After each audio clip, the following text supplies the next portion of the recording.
Welcome to the Fantasy Fangirls podcast, where two sisters dive deep into beloved fantasy lore, character themes, theories, and more. I'm Lexi, older sister and fantasy lore nerd. And I'm Nicole, younger sister and romantic at heart. And today is the day we are starting our deep dive of Brimstone by Callie Hart and covering the prologue through chapter 5. This is episode 1, friends, so very important spoiler warning that please listen closely to. All of these Brimstone episodes, yes, including this very first one today, include spoilers for all of Brimstone, right up to the last sentence of the book. And in this deep dive, we may reference any of the bonus chapters from Quicksilver or Brimstone. If you do not know why I'm starting a daddy watch, and no, it's not for Fisher as daddy, it's Fisher's daddy, then please go finish the book. We will be here when you're done. Next, we have Fantasy Fangirls, our adults who say adult things about adult books. In other words, friends, this podcast is rated R. Speaking of daddies, Kingfisher is back, and we get a dosing today, baby. So please, oh dear, please be mindful of those little listening ears. Additionally, we are so excited to see what upcoming live events. On December 12th in Denver, Colorado, Nicole and I are hosting an ACOTAR trivia holiday party with Book and Gather. Lexi and I will also be participating in the first ever Fantasy Fangirls charity live stream on Monday, December 29th. But there's a twist. We are going to be playing a tabletop role-playing game during the stream. And if you donate, you will be able to influence the way the game itself is played. It's going to be so much fun. Be on the lookout for more info coming soon. And on March 6th through 8th in Dallas, Texas, we will be podcast partners at the Dreamers and Readers Festival. Check out our website or the links below for more information to all of these events, including a promo code for Dreamers and Readers. Also, in case you missed it, welcome, Fantasy Fellas, to the Fantasy Fangirls Network. Our very own executive producer Hayden and Book Talk star Stephen Walker recently launched a new podcast where every week they dive deep into Brandon Sanderson's Mistborn. Hayden is an expert in all things Sanderson's Cosmere and has already read the Mistborn series. But Stephen has not, so each episode only includes spoilers up to the chapters covered as Hayden takes Stephen through his first time reading Mistborn. Episodes 1 through 5 are out now, and all new episodes are dropping only on the Fantasy Fan Fellas feed. So be sure to check them out and give them a follow. Link is in the show notes. Last thing before we jump into this Brimstone episode 1, if you love Fantasy Fangirls and want more events, more content, more community, and so much more, please check out Fantasy Fan Club. We have 3 membership tiers that you can join. Number 1, the Hive Mind, which includes access to our boppin' Discord that's been extra boppin' lately with everyone talking about the ending of Brimstone. It also includes live Q&As from Lexi and I, a book club often featuring the authors themselves, community events, promo codes for live events, plus 20% off and access to exclusive merch that is for $6 a month.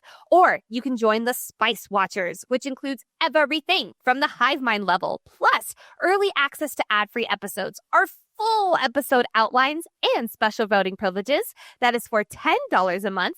And last but not least, we have our Feral Fans, which includes everything from the previous 2 tiers. Plus, more behind-the-scenes content, a welcome gift, giveaways, their very own private Discord channel, and your name shouted out on the podcast. That is for $25 a month. Join the party at fantasyfangirls.com/fanclub. The link is also in the show notes. And really and truly, thank you so much from the bottom of our hearts for supporting us as we've turned this podcast, this media network, into a dream come true. It's literally all because of you. And now it is time to coronate our girl, Saeris Fane, Queen of Satisruff. Like we do at the beginning of every new deep dive book, and especially right now because we were not able to do a reactions episode thanks to the holiday, let's do a quick check-in here, Nicole. Did we like this book, Brimstone? And how does it compare to Quicksilver? What are our initial takeaways? What are we excited to deep dive? Nicole, you do the honors and go first. Oh, thank you very much. I feel like I have 3 different ratings and answers for this book for these. 3? Because when we first read it, the first third of this book, or maybe even the first half, felt flawless. Yeah. Absolutely perfect. It was funny. It was moving. The Everlane, Adina, Saeris conversations had my soul leaving my body. Carrion and Fisher in Sylvarin was everything I wanted. 10 out of 10, no notes. Then the next third felt a little wandery. It felt like it was harder for me to get my feet planted with a through line throughout the story. I will go ahead and say that on my second read, that really did change. Callie said in our interview with her that even in the quieter moments when it seems like nothing's going on, there's a lot happening in the background. And I felt like I got that more on the second read. I do also have a confession though. On my second read, I was coming out of dental surgery and I was sedated. So I was definitely not in the right state of mind, but apparently I was in a great state of mind to read Brimstone. I also want to raise my hand and say that I think a bit of my I'll call them qualms with the second half-ish of the book was because of the condensed timeline that we read it in. We were going off of 3 hours sleep. I was a tired lady. And so I do think it was harder for me to see between the lines versus when I was coming out of a medically induced nap. But then there's this last act. And I'm just going to basically call it like the last 9 chapters.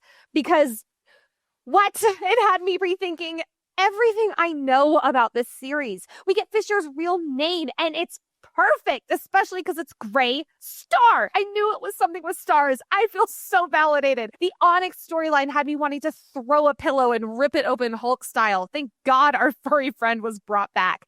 Then, of course, there's the portal to hell.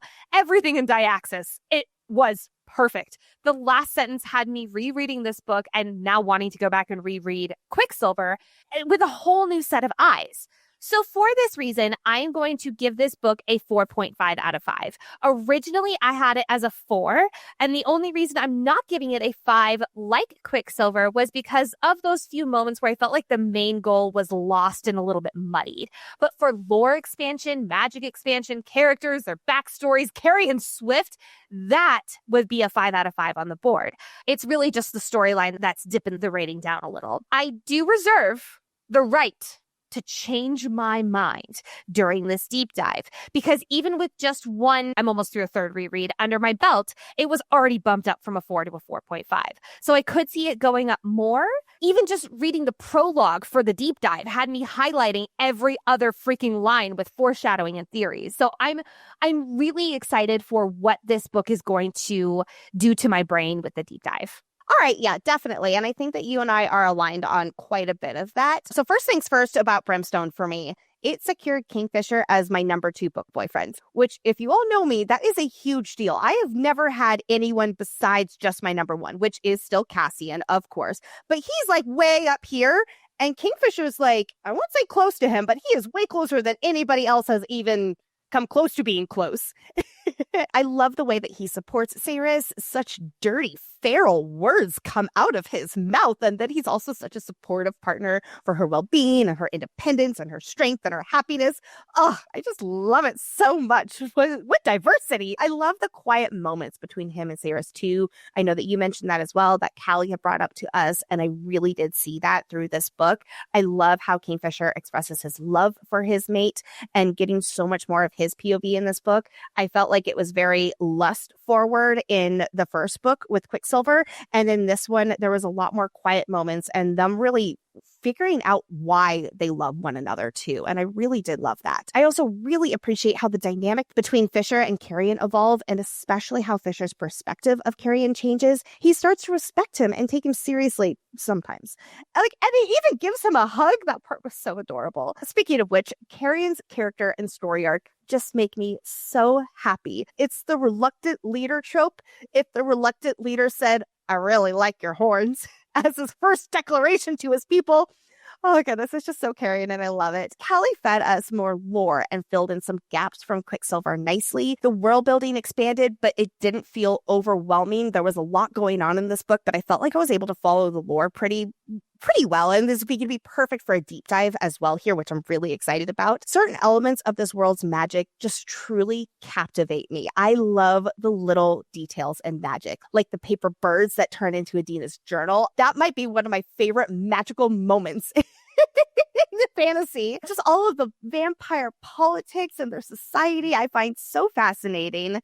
I will say, though, I feel like with so many new concepts introduced in Brimstone, there's a lot more questions than answers or partial explainers, that it honestly has been a little difficult figuring out topics for my library segments, especially when it comes to magic. I agree. I do feel like when it came to lore expansion, some of, for instance, the magic expansion, I was like, wait, but that breaks a lot of rules that we had in the previous. And we've encountered this a few times in fantasy, and sometimes it's a cauldron boil me situation, and sometimes it's a, oh, that's right, that, oh, okay, I see, we were just in a narrow character's point of view. And I don't know where this lands in, but I'm worried it's the former. Yes, me too. And I know that we're going to be really paying attention to how magic works in the deep dive and sharing what we do know from the books, and also highlighting some of the gaps as well, hoping that the next book is going to fill some of that in there, which actually just brings me to what you had mentioned, Nicole. Although I will say the difference for me is that my opinion hasn't really changed after my second read through. I'm so happy that yours did, and I really do hope that the deep dive helps with my feelings about this. No matter what for a series, it's a tricky balance between closing the loop on book one storylines and introducing new mysteries and intrigues that still feel somewhat open-ended at the end of book two, but it also feels like there's some completion by the end of reading it. And I do wish Brimstone answered a few more questions and maybe closed a few more loops. However, I am giving it the benefit of the doubt being in the middle of a series. I have never thought it's fair when people get upset over plot holes or unanswered questions when there are still more books in the series that can potentially address them. So I am having to actively remind myself of that. And I actually do think my rating of Brimstone could drastically change based on what we learn in book three. Like you, I really enjoyed the first half of Brimstone. The vampire politics, the tidbits about the runes and the alchemy, new characters, Fisher and Carrie and banter, so delicious. The scary new kind of feeders. I was just vibing and eating up every single page. You and I were having the best time when we were reading it. I still did have a great time in the second half of the book. Please, please, please don't get me wrong on that. But I did lose the through line of the plot, and with so many loose ends, I didn't feel like this book got its own ending.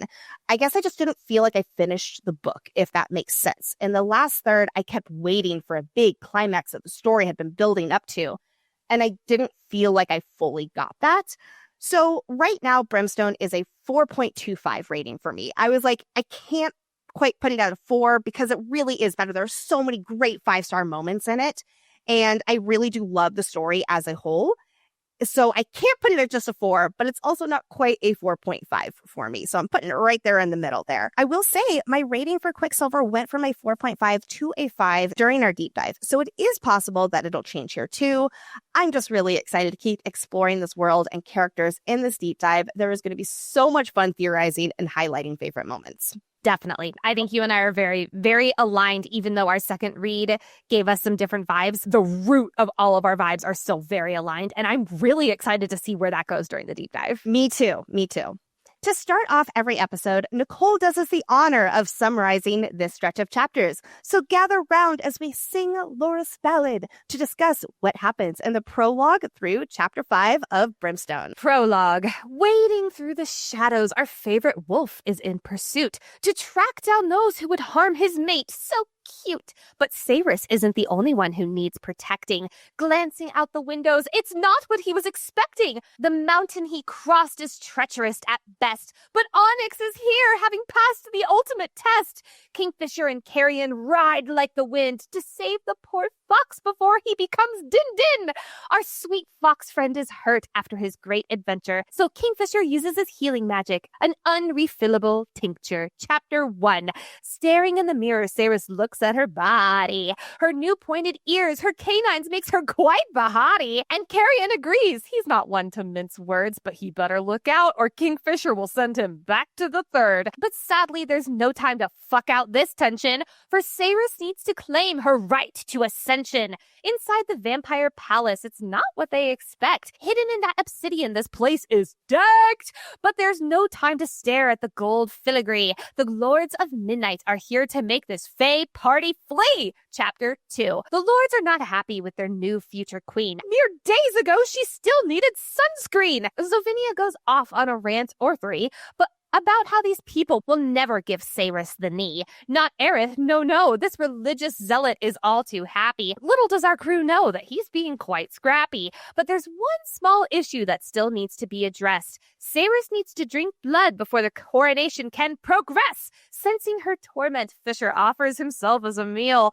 for Saeris to drink from, and shit, he's harder than steel! Chapter 3. With her blood virginity gone, the coronation can proceed, but Aerith has other plans. Yes, indeed. With a blade in his hand, Aerith moves too slow. For Kingfisher, he's out there to block the fatal blow. The same can't be said for the vampire lord, where he now lays in two by the hand of Fisher's sword. That drama's behind them. It's time to move on. Saeris is queen of the vampires and not a scared little fawn. Later, any Rin with his bros and Fisher's balls being blue, Lorith wants to know all the dose and tea piping hot to brew. All sexual jokes aside, the tension is clear. They need to find their vampire brother Folly and hope he's still near. But there's no time to make that brotherly plan. There's something outside, and boy is it grand. Chapter 4. Something is wrong. These feeders are shocking. They're absorbing magic with no plans of stopping. The wolves can't use magic, just their blades in their hands, but attack after attack, they still push forward like rams. It can't possibly get worse. Please tell me it gets better. Shit, they're breaking the ice. It's about to get wetter. But there's one last thing that Fisher can try. In the words of Bryce Quinlan, light it up, let's watch them die. Well, fire sort of worked. It's off with their head. Hopefully we won't lose too many soldiers to the undead. All healed from his burns, Kingfisher is pissed. Who the fuck was controlling them? Is there something we missed? Chapter 5. Back at the Black Palace, it's time to reconvene because what the fuck have they all just seen? A bag of feeder heads hits the floor with a smack, and it's thanks to Carrion that they realize that something is whack. While Fisher and Saeris are busy chatting in their heads, Carrion notices that these are human undead. Their ears are rounded. The female has a mark. Who the fuck let these feeders in? It looks like Madra's trademark. All right, friends, it is time to don our relics and step through the Quicksilver to explore key insights, character analysis, lore, foreshadowing theories, and so much more. Like we do with any new book, let's take a look at the dedication, which for Brimstone is actually a quote from Shakespeare's The Tempest. Quote, "Hell is empty and all the devils are here." I am transported back to acting school. This is amazing. Okay, so when I think of this quote, the word that stands out is, of course, hell. Considering where we end this book in literal hell, aka Diaxis, it makes sense. Okay, but is it actually hell? Because only Fisher calls it hell, and there is a difference. I think that it's not relevant to this quote, but that's a whole other conversation. But I want to do some no fear Shakespeare, shall we? In this scene, The Tempest, a sea spirit, Ariel, is relaying to Prospero about how he, Ariel, took down a ship with the Tempest storm. In describing about how all the men abandoned ship, Ariel says about the king's son, Ferdinand, that he was the first to leap off the ship while crying, quote, "Hell is empty and all the devils are here." So a few themes here in this quote. Number 1, abandoning ship. Don't think this is far off from what they're wanting to do in the realm of Evelia with the infesting rot. They're talking about sending a bunch of people through the Quicksilver to get the fuck out of here. 2, I do think it's interesting that the king's son, Kingfisher, is named Ferdinand. Ferdinand, Finran, Kingfisher. I might be stretching, but I do feel like there's something there. And lastly is the quote itself. Quote, "Hell is empty." Is he referring to hell as in Diaxis or hell as in the realm they currently are residing in with the rot?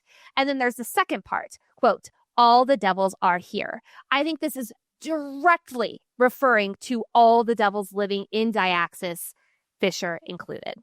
I love this. And how all these demons, the devils, are coming into this realm. Like what Rimphus will tell us toward the end in Ashen Sky, describing them as the monsters of old that are about to return and, quote, wreak havoc anew on Evelia. The devils are here. I'm so excited. You all, have I ever mentioned how hard it is to get my kids to eat all the vitamins that they need to be happy and healthy? Probably. But Hyatt is now my superhero because my kids love the taste of these vitamins. They literally specifically ask for them every single morning, and they always want smoothie with the Hyatt green greens powders in them. It is a win-win for everyone. Literally about 20 minutes ago, I made my daughter a smoothie before racing to this recording. Honestly, I'm a little jealous of your kids because I would have loved to have a fun vitamin like this when we were kids.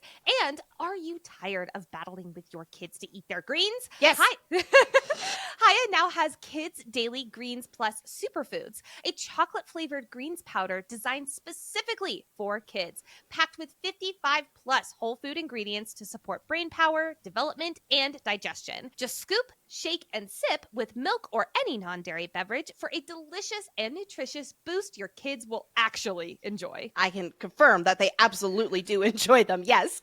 We have worked out a special deal with Hiya for their best-selling children's vitamin. Receive 50% off your first order. Receive 50% off your first order. To claim this deal, you must go to hiyahealth.com/FFG. This deal is not available on their regular website. Go to hiyahealth.com/FFG and get your kids the full body nourishment they need to grow into healthy adults. I really hope somewhere in the distance, just my Shakespeare teacher's Hart that was like my favorite class in college. I wrote a 104-page paper on Midsummer Night's Dream on one monologue, and it was one of my favorite papers I've ever done. I was just going to say, look at you making use of your acting degree right there. I'm so impressed. Fun fact, I was Helena in our middle school play Midsummer Night's Dream, and I swear when I still hear the start to those monologues, it's been way more than 20 years.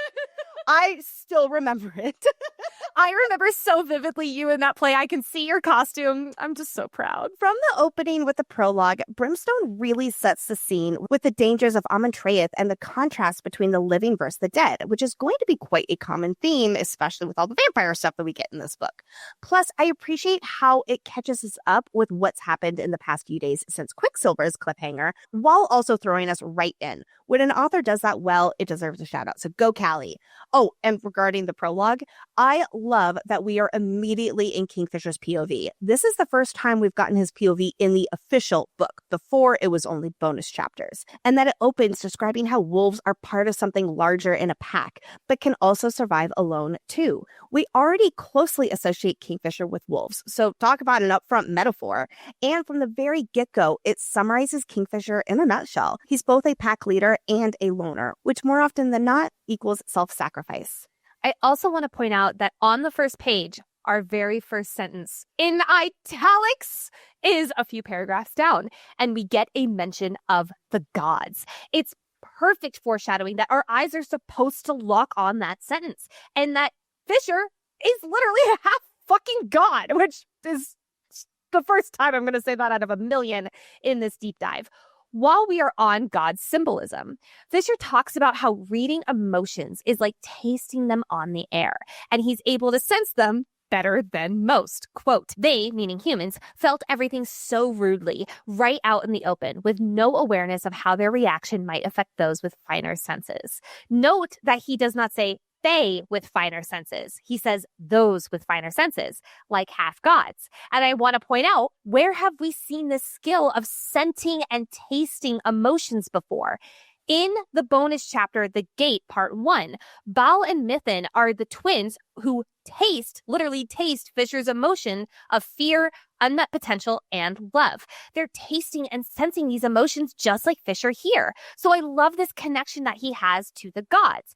So yeah, he would be able to sense emotions better than most. I think that this is a trait that all Fae have, but being better than most is definitely like among that god status, or is among that godlike trait. And I just think that was such a fun little tie-in. Okay, so I hear what you're saying, and I love that little bit of foreshadowing too. I love how you're looking at all of this because I clearly didn't.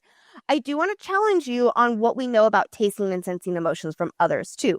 Like Taladeus in chapter 1 says that vampires can smell fear even stronger than blood, and Fae in general are supposed to learn how to mask their feelings so it's harder to sense them. And Saeris will be able to feel true feelings too. Though yes, I do think that Fisher having a better sense of smell is attributed to being half god, just like with how so much of him is a little extra than others, which we're going to be pointing out quite a bit here too. Yes, I do agree with you. Yes, I think we're both right. I think I definitely agree with you that this is a Fae and vampire trait, but him saying, and I'm I'm better at it than most is not just Fisher being cocky. It's him saying, I'm a... Yeah. Okay, we're on the same page. See? Look at us speed up. Nice. Let's see how long this lasts. It's not long. Oh, gosh. Don't worry, friends. We are not even an hour into all this deep dive. We will absolutely be covering way more about whether Fisher really is half god, or if his father Fenrir is half god, or how Styx is his father. Why are you giving me that look now? He is half god. Fisher is a half god.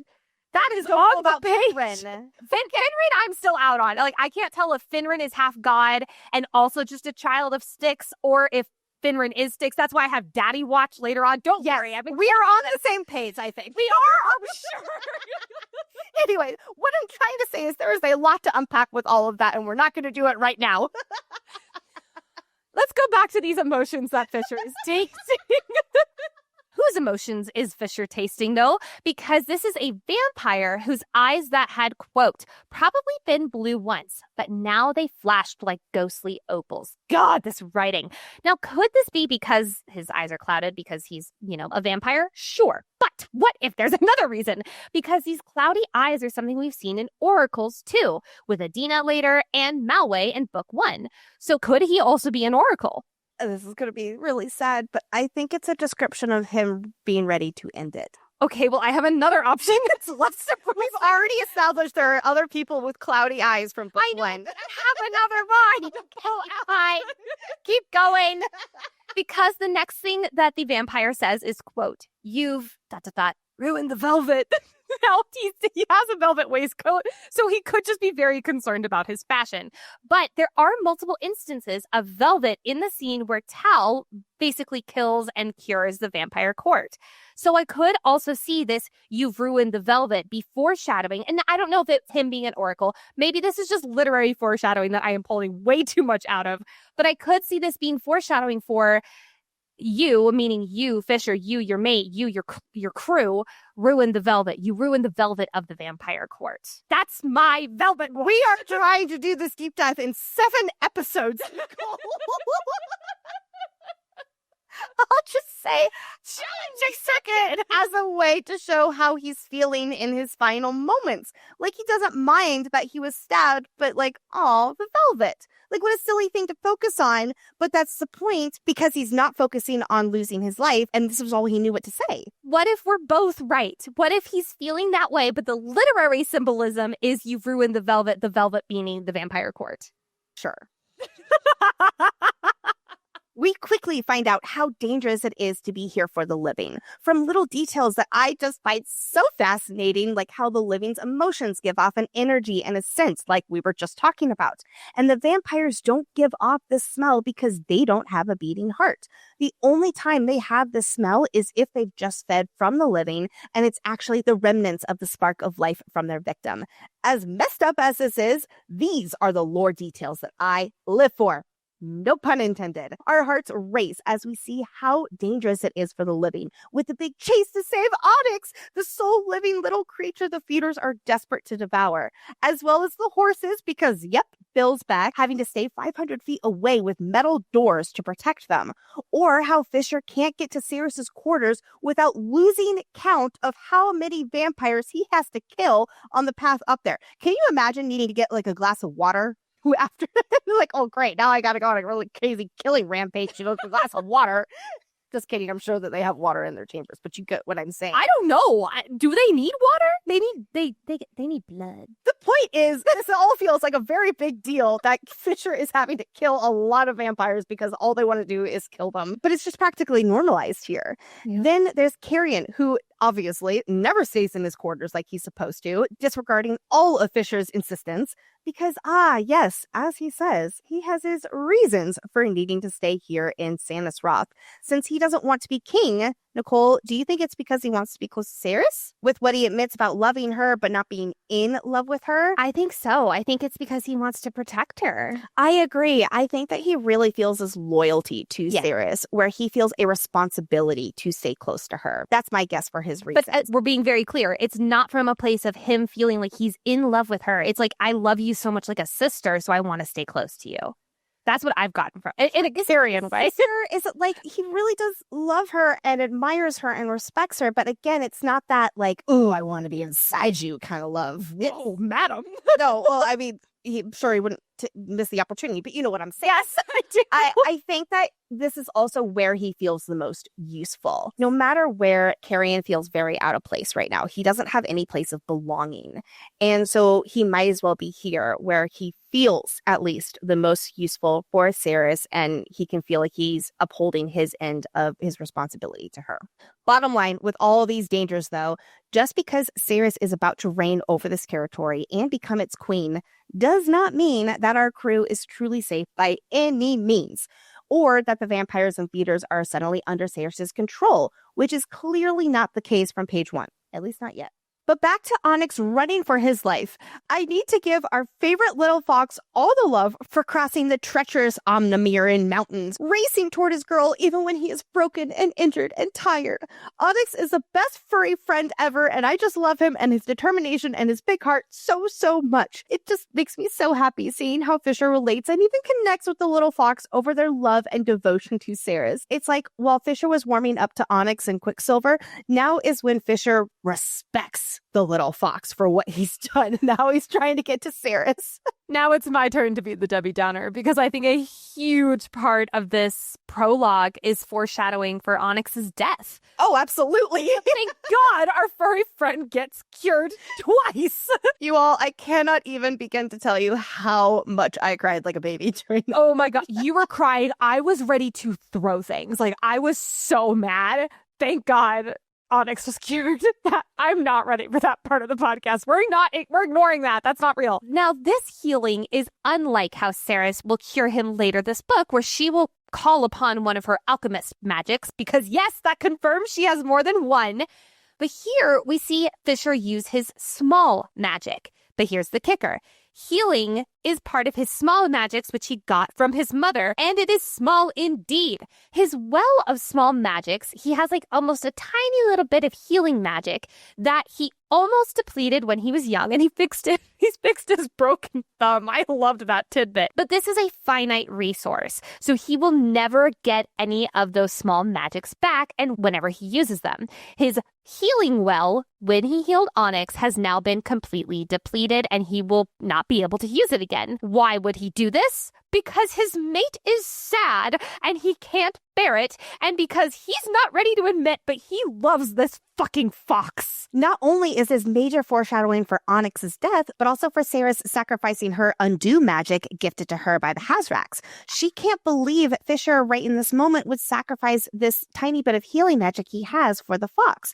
But of course, his mate's happiness is the most important thing to him, and she will sacrifice a lot more magic for Onyx before the end of this book.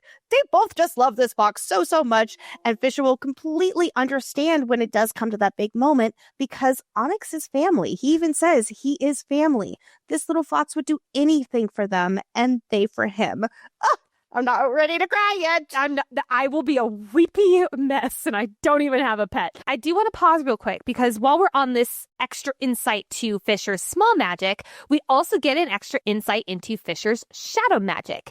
Given the bomb that is dropped at the end of this book about how people with shadow magic can only be half gods, you bet we are watching out for every single flippin' moment of these mentions. Here, we learn that shadows are part of Fisher's birthright magic. I am assuming that's because he received it from Daddy-O, whatever that means. I'm still throwing my hands in the air. But unlike his small magic, which is unreplenishable, this one is I'll call it a near infinite resource. I also want to highlight what Adina, Fisher's mother, used to tell him. And if we've learned anything, it is to listen to Mama Fisher. She used to tell Fisher never to doubt his powers, because each one of them is a gift. Quote, each one will prove exactly enough when you have need of it. We are on such high alert for everything revolving around Fisher's magic, so I am just tucking this phrase away for maybe later importance, especially knowing that Adina was an oracle. Who's ready for Coronation Day? It's Coronation Day! And everyone everyone in our crew is handling... I can't do this in a Disney sing-song voice. And everyone in our crew is handling the jitters a little differently as they prepare for the big ceremony. Timestamp right now is 48 hours since Saeris recovered from her transition. Tal is all business. Vampire politics are his domain, after all. Only once Saeris abides by the vampire's process to crown her will she be able to effect any change that can benefit Yvelia. Lorth was here in Amontraith in the prologue, but has since gone back to Kalish. Carrion is drunk before the ceremony begins and tempting Fisher into ripping him apart by hitting on Saeris. We are on the topic of Fae and drinking. I feel so fucking validated right now in my theory that something was off. Something was weird with drinking and Fae. Yes, I did make this note originally in foreshadowing about your theory being in our Quicksilver coverage about how Saeris doesn't really get drunk and how this is supporting evidence for her being of Fae lineage. So good job, Nicole. Thank you. If anything, this actually cements that there's more Fae blood in Saeris than we already know. As it's mentioned here, Fae can drink themselves under a table, but all they need to do is, quote, will it, and suddenly they're sober as a skunk. Think of all the times that Saeris was drinking many a drink and was not even remotely drunk. But Nicole, she didn't will herself to be sober, not consciously. No, but someone who was living her entire life on the edge, needing to be sharp in the face of danger. I think that this is why she was unconsciously willing herself to be sober when drinking. So does this mean that she's more Fae than Fisher originally thought, than her just having like a drop of Fae blood? I think so. Heated. You're so defensive. I'm nicely agreeing with you here. I don't know why. I'm just feisty today. Fisher is a little on edge with his mate surrounded by enemies like this, to the point that Tal warns him that vampires can scent fear more than they can scent blood. And Fisher may not be afraid of the vampires, but he is afraid for his mate, which makes Saeris an even bigger target than she already is, and it can weaken her claim and cast her out. Fisher's also a little on edge because in less than a week, he watched his mate basically die in his arms, get ripped away from his arms, put into a Quicksilver pool. He tore her out of a Quicksilver pool. She was in his arms for 3 days throwing up while she transitioned. Then she woke up from transition and it was like, what the fuck is happening? And now she's in a court where everyone wants to kill her. Cough, cough, Aerith, cough. I don't blame him for being like, not okay. Kingfisher is not exactly the most subtle when it comes to protecting those he cares about.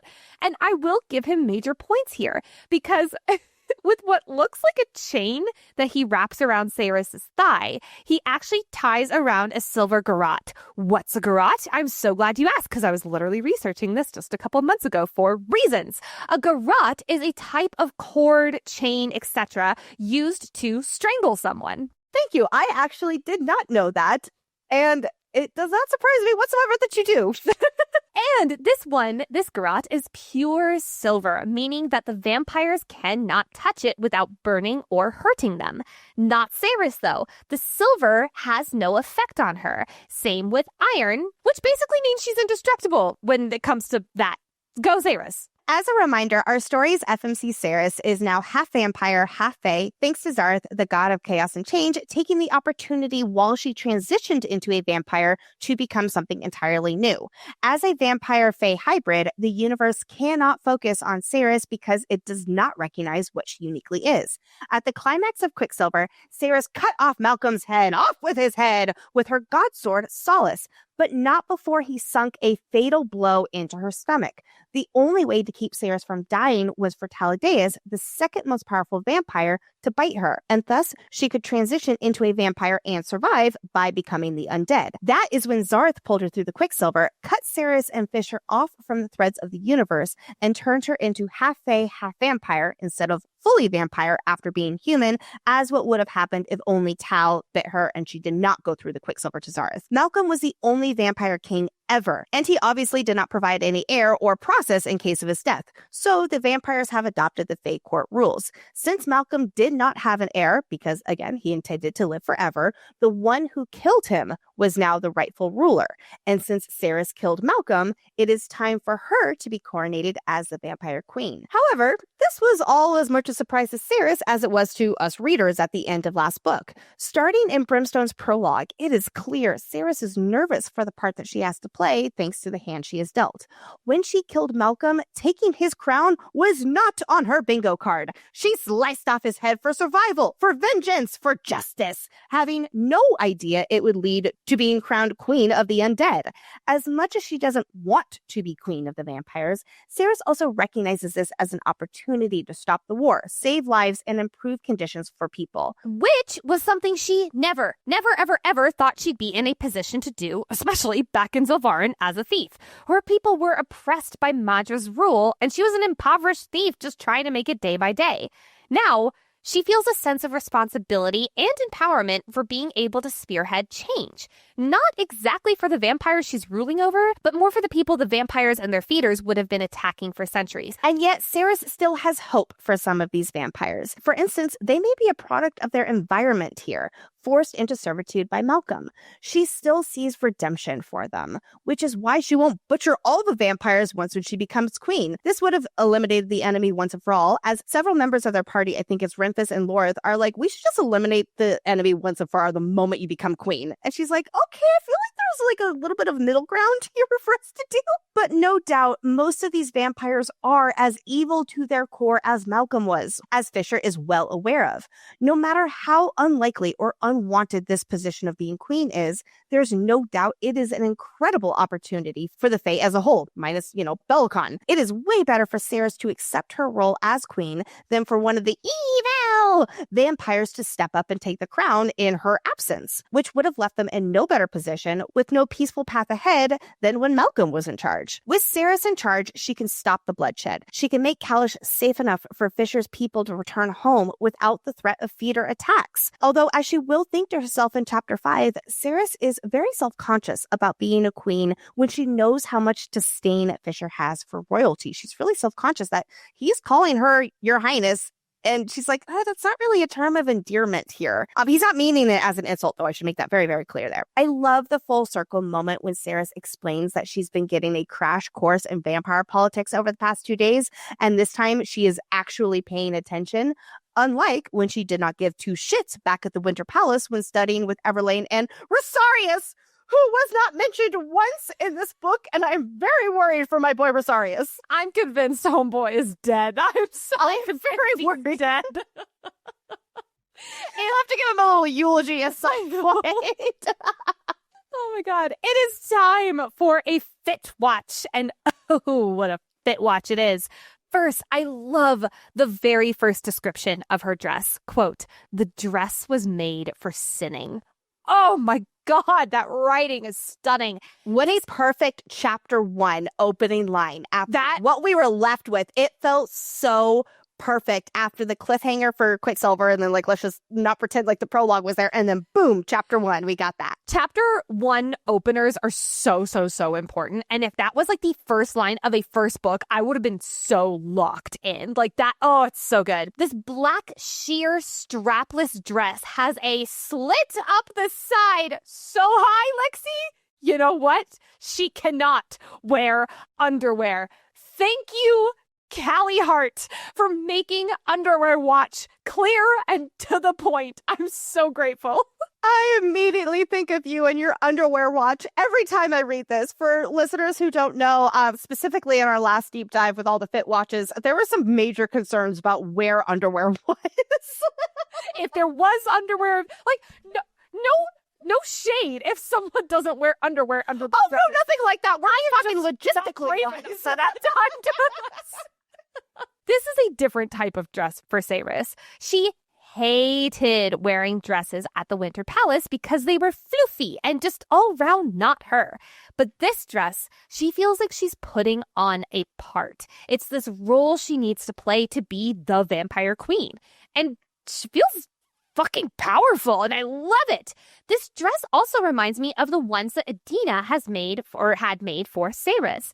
Maybe with a little less sex appeal, but not by much. Maybe with more underwear, but I don't know. She feels like she wants Kingfisher to get his goods. We know from later on in this book that Saeris does not like to wear dresses because she feels like she's trying to be domesticated.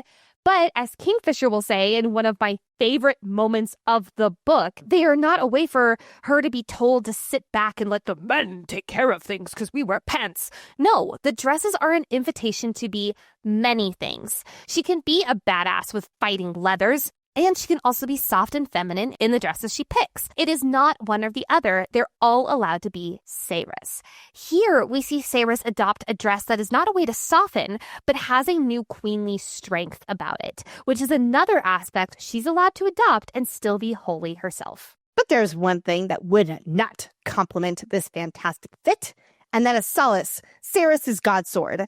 Yes, confirming that Fisher's dad's old sword claimed Saeris. It is now hers. She is bonded to the sword. I know I sure learned my lesson about making bets in like the first few episodes before finishing the damn deep dive. Hold on. What did I win with that bet? Hold, please. It says that you have to do the dishes at Thanksgiving. And we're laughing right now because in the background, I have two very sick children. And I don't think we're making it to Thanksgiving dinner. That's okay. It's more important for the kiddos to feel healthy than for me to get my bet won. But maybe I'll move this to Christmas.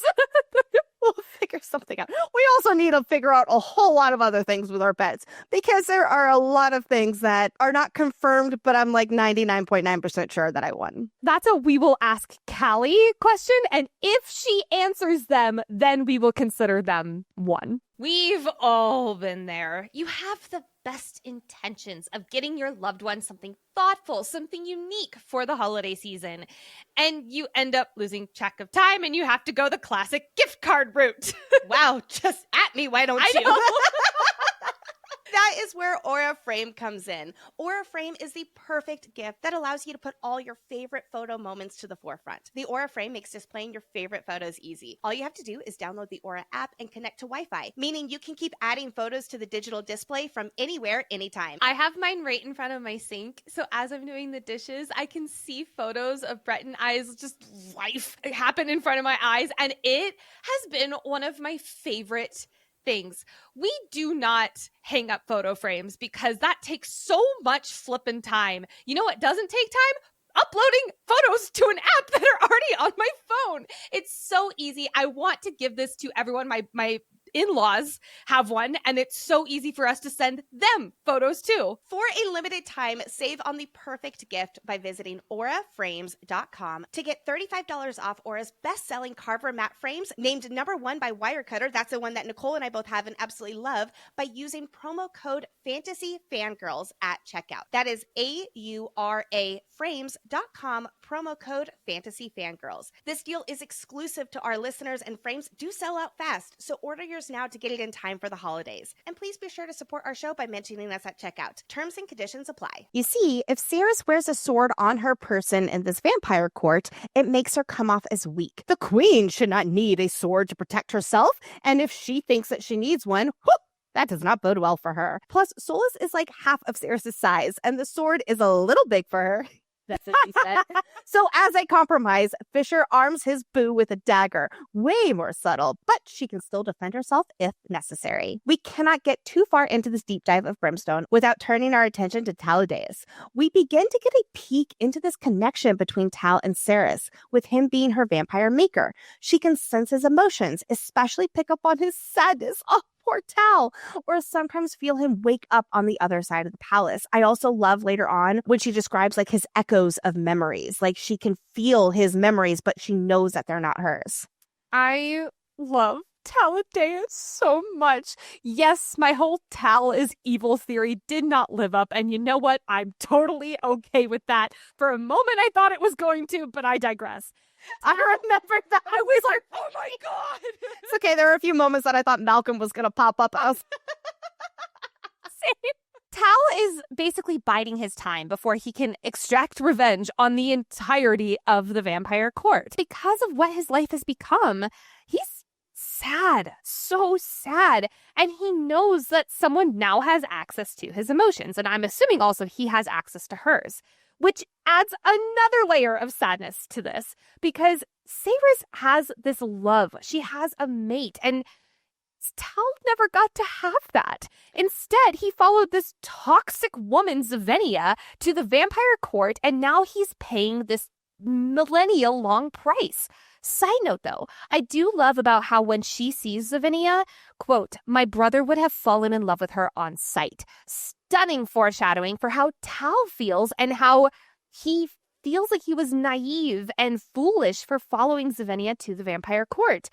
It sounds like Hayden, but I'm glad that Tal grew up. Give Hayden 1,000 years and maybe he'll grow up enough. It still doesn't feel like long enough, but maybe. We do get confirmation on one part of this maker-makee relationship. With Tal having turned her, he does have power to control her. We were debating this on the very last episode of Quicksilver, which does make the other Lords of Midnight worried because Taladeus basically is the most powerful man in this court now. He's not king, but he might as well be. He can overpower anything that Saeris wants. But go Taladeus, because Homeboy does not use that command even once, and then he'll later disavow her. This is one of the relationships that I am most looking forward to in the deep dive, especially as we get to later on in the chapters with like chapter Tal and stuff like that, where we just start to see the humanity that still is just desperately trying to get out of this man. I just love him. I love him so much. Oh gosh, the very end with how he's like, how can I go into the darkness after I've now seen the light? Oh my God. Like, that entire scene of the sun hitting his face was weepy. And like that Saeris makes him a godsword. Anyway, we're getting ahead of ourselves. Okay. Yes. It's Coronation Day, remember? This coronation takes place in the Hall of Tears, and the vampires have been calling for Saeris to make her appearance. Boom! I don't remember this in Frozen. Boom! Rows and rows of vampires, all Malcolm's children, vampires he turned, are here in this Hall of Tears, and there's about 1,000 of them here. They're dressed in beautiful attire. These definitely are not feeders, and instead are what we'll learn are called the High Bloods.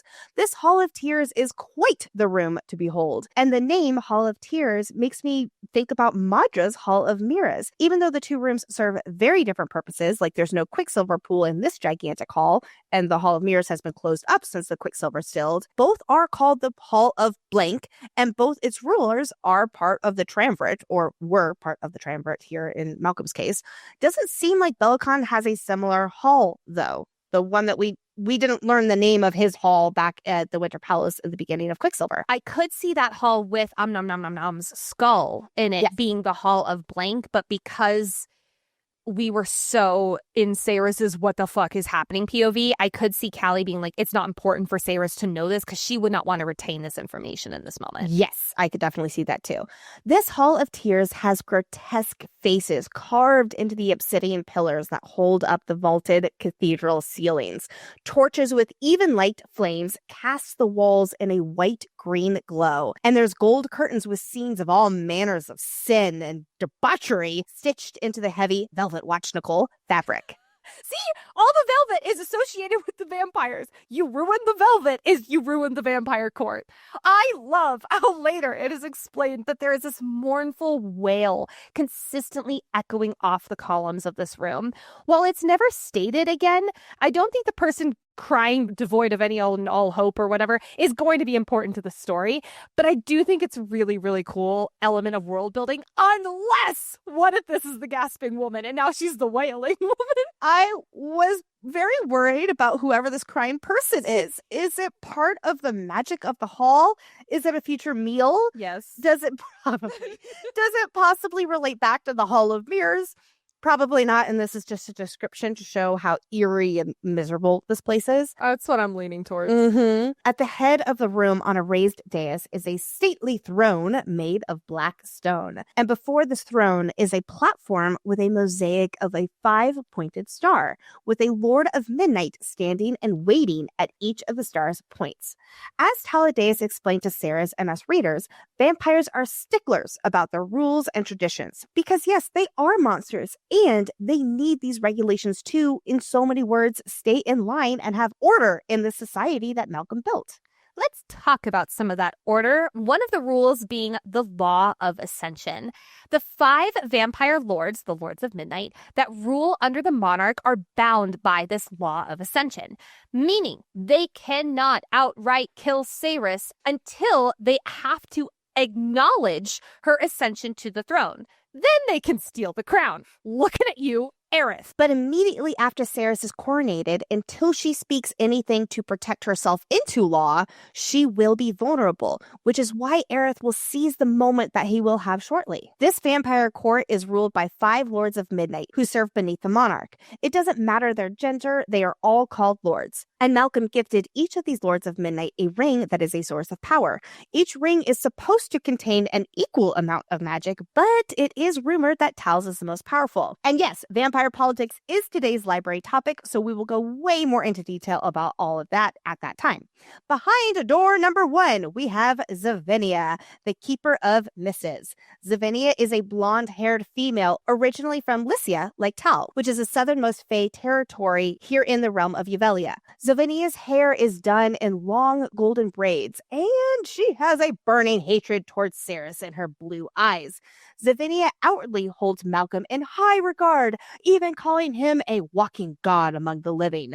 In fact, she also says this about Malcolm. He, quote, reigned over an entire continent and reduced another to ash, toppled kings, bedded queens, and cheated death so that we all might follow in his footsteps. Okay, so I want to unpack what she said here real fast. Yes, he did cheat death for a very long time. That is the only part of all this that truly makes sense. But considering what's happening right now to Malcolm's whole court, where his spirit is nowhere in the room, it seems, I really do wonder if his death finally caught up to him and Malcolm's not coming back.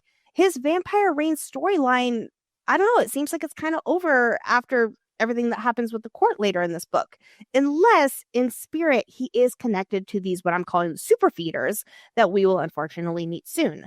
But there are multiple incidences where it's made clear that God swords permanently kill and are extra dangerous. And Saeris did cut an already weak Malcolm's head off with a God sword. So I would agree with you, and I would concede to losing the bet that Malcolm is still alive. However, the only thing that is clinging hope to my theory is that later in this book, when Kingfisher beheads Bellicon, he says he's going to come back. So because of that, I'm like, I don't know if we can nix Malcolm off the table yet. So I think that bet has to stay in purgatory right now. No, I agree with you. I will agree with that bet there.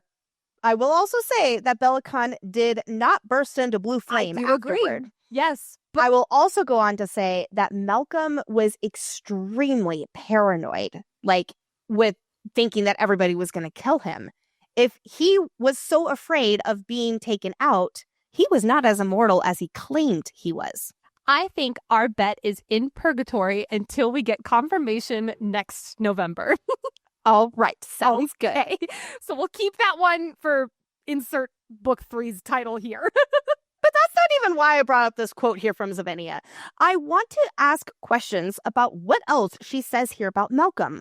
I'm assuming the entire continent that he conquered is Sanisroth. I believe that what they're calling continent is what I've been calling territories here. So, right? Sanisroth would be the continent that he conquered. But what is this continent that he reduced to ash? Could that be Sanisroth? So, okay, there's 2 different answers to here, and I think you're about to get to the second one. I think that one of the answers is Sanisroth, because as we know, Sanisroth is a barren wasteland. Right. And maybe that was Malcolm's doing. I think it is. Oh, absolutely. Yeah. It was his dark magic that was essentially sucked all the, I'm going to call it living magic out, which is why Fisher is on reserves here. Yeah. So that is what I think she's referring to. However, I like where you're about to go with this, so we'll keep that as a possibility. She also says that he toppled kings. And so I wonder if she's speaking of Ruick Dianthus that Bellicon himself did destroy, but it was partly for Malcolm's sake. And then I have to also ask, what queens did Malcolm bed? I don't even want to think about that answer, but the Lycia queen is rumored to drink vampire blood to stay immortal. So I wonder if the current Lycian Fae queen and Malcolm had a little something. That's not a good look for Lycia queen. Or maybe this is just a throwaway line to illustrate how larger than life Malcolm was and the contrast between him and Saeris now ascending the throne. I also want to note that Xavinia says, quote, "This is not," meaning Saeris, "this is not the creature who felled my father." My father! She calls Malcolm who made her father. And again, I'm on such daddy watch here. But when Fisher later says our father to quote unquote half-god brothers, is it in the same way here? Where it's like Malcolm made Xavinia and therefore it was a father-child relationship. Is that the same with Fisher and Styx? I think it's like Malcolm being the father of the vampires. I do think there's... I agree. No. I agree. I wonder if it's more Callie's writing style where she calls the maker's father. And I wonder if that's actually how Fisher later on is referring to father. We're going to get all into that, but I'm calling out these little notes because while I'm on I love the idea that Fisher's actual father is Styx, I do want to call out these moments for when we are going to have the big debate on, is Finrod Styx or not? I'm not ready for that. I'm not either. I'm going to have like 5 different opinions in one episode, so get ready. Xavinia speaks to the court with a convincing emotional pull about how great Malcolm was, while undermining Saeris in the same breath. Xavinia is the reason our friend's letters to Folly were not delivered to him. She's held the title Keeper of Missives for 783 years, and she wears a thick gold band with a purple stone that marks her as a lord. And of course, there is the history between Xavinia and Tal that we'll continue discussing here soon, in which he was very much in love with her for a long, long time. Our next Lord of Midnight is Aerith, Keeper of Even Light. Aerith is a slender male with dark hair, a hooked nose, eyes black as coal, and he appears to be about in his late 30s. His lord ring is a large amber orange jewel, and we're assuming it's also a gold band. He and his followers are religious zealots worshipping the undergods. This is definitely important because this is going to bite Fisher/Kaiden, first time saying that, in the ass at the end of this book when Githrin claims that by Fisher killing their father's emissary, this is Aerith, it also severed their father's only thread of power in Evalia. Whoa! Because this right here, this action where Kingfisher is about to kill Aerith, it is going to weaken Styx's power in the realm, is at least how I'm taking this. It cuts off his direct connection to Evalia. Yes. So I have about 40 million questions around that. If it were up to Aerith, every single living being in Evalia would be drained of their magic and turned into slaves, as well as every continent being turned into a wasteland paradise for vampires to hunt and kill anything left alive for sport. Great dude, Aerith. But let's go back to what he's the keeper of for a second. That is the Keeper of Even Light. Yes, Lexi and I are both obsessing over the Even Light holiday that is being set up for in Zelvarin. However, Even Light in this world, specifically Sanesroth, is what they use instead of fire. Since fire can kill/harm feeders, they go up like kindling. Even Light is a different source. It's greenish-white fire, air quotes. It's a substitute that is used in Sanesroth as that light source. Now, does this mean a connection between the Even Light ceremony in Zelvarin? I would think so, because I don't think those are the same word used by accident. Oh, absolutely not. Also, later in this book, there is an Even Light ball. Yes. We don't know if that happens at the same time as the Even Light festival, but Tala does ask Saeris, like, don't you celebrate the Even Light? And she's like, oh, actually, we do. It's not as great as yours here, but yeah, we do. Does that mean that the Even Light festival in Zelvarin happens off page because it's at the same time as that ball? I'm worried that, but I don't want to make it declaration until we're in Zilvarin. Okay. Talking to Hayden, because I feel like I no, I'm just gonna hope for the best. Sounds good. All right, sounds good. I do want to call out that Evenlight is also an old English way of saying twilight. So the Zilvarin holiday could be a nod to, I'll call it the shortest day of the year, major air quotes, because it's technically always day. Now, I also want to point out another possible connection between Zilvarin. Do you think it's odd that Aerith, a religious follower of the demon gods, is the keeper of Evenlight? Yes. And Evenlight is being celebrated in Zilvarin. Such a connection between Zilvarin and the demon gods. Yes. Cool. Okay. Glad we're on the same page. Bottom line is I am so high alert for Evenlight. I will say I'm a little bit surprised that the Evenlight festivals were not in this book, that I was willing to bet some money that they would be, but that's okay. I am still holding out hope that we will get more about the Zilvarin Evenlight Festival in book 3, especially with what we know now about magic and the circular shape of the city. I'm getting ahead of myself, though, and now I am very concerned that it did happen off page. But anyway, I 100% think that it's all connected with Madra somehow siphoning extra power on the holiday or something along those lines. I think some crazy shit's about to go down at the Evenlight Festival, and I don't think it has happened off page, unless it did happen off page, and we're going to learn about what crazy shit went down at it in book 3. Behind door number 3 is the portal to Monsters, Inc., the Hazrax. I love it. It's so cute. It's cute. It's not cute. It's cute. Lots of teeth, but sure. The Hazrax is the keeper of silence among the Lords of Midnight, and it is the last of its kind. It's not a vampire or constricted to the rules of this court. It's technically not part of this court. The Hazrax is taller than Taladeus, with long limbs. Its eyes are solid black. Its skin is translucent, and it has an unnaturally wide slit for its mouth with tiny, jagged teeth. Black veins spider web across the backs of its two large webbed hands. Its lord ring is a thick gold band with a large blood red ruby. Its magic is a mystery, and no one understands what it's capable of. But whatever magic or power the Hazrax showed to Malcolm all those years ago scared him enough to allow it to stay. We do know that the Hazrax has the power to bestow runes in the form of break and undo, like it will do later for Saeris. Later on, also, the Hazrax will say, quote, "Mine is the power to put out a sun, perhaps? The power to untether gravity?" So I think it's safe to say that the Hazrax is power in and of itself. Yes, and so ancient. It's one of those creatures that when it is in the room with you, its power is almost suffocating to where you're not able to breathe properly. Also, of course, it'll be able to transport Saeris at a very convenient time, kind of be in her dream/knockout place too. It is the fairy god Hazrax, as far as that is my name for it. The Hazrax came to Malcolm centuries ago when Malcolm was still forging his empire and offered its services to him. Malcolm asked it if it wanted eternity in exchange, meaning to be a vampire. But the Hazrax swore to destroy Malcolm if he tried to bite it. When Malcolm asked it, well, then what do you want in exchange for its fealty to Sanisroth? The Hazrax said that it, quote, wanted to watch. We'll later learn the agreement was not to watch the court, but it was to watch Malcolm himself. In exchange for watching Malcolm, Malcolm would get one favor per year from the Hazrax. Think about how many centuries this Hazrax has been part of his court, I'll call it. Yeah, that's a lot of favors. And I'm so curious about what some of these favors were. Like, what evil did Malcolm inflict through the Hazrax that seems to have unlimited power?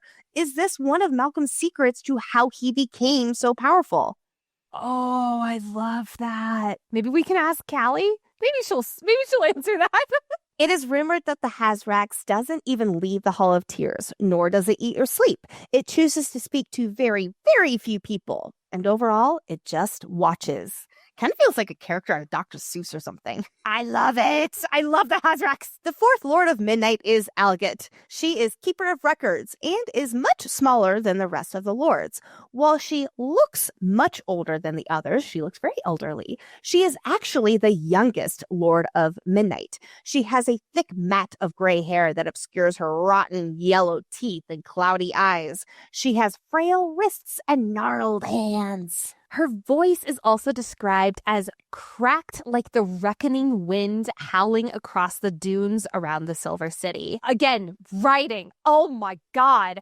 And also, Windwatch is back. Not saying she has anything to do with the Four Winds, but I'm not saying it. Before she was a vampire, Alget was a witch cast out by her own clan for meddling in dark magics. A witch! A witch! A witch! Who Kingfisher has actually had several run-ins with before she turned vampire. And he's like, yeah, you don't want to mess with her.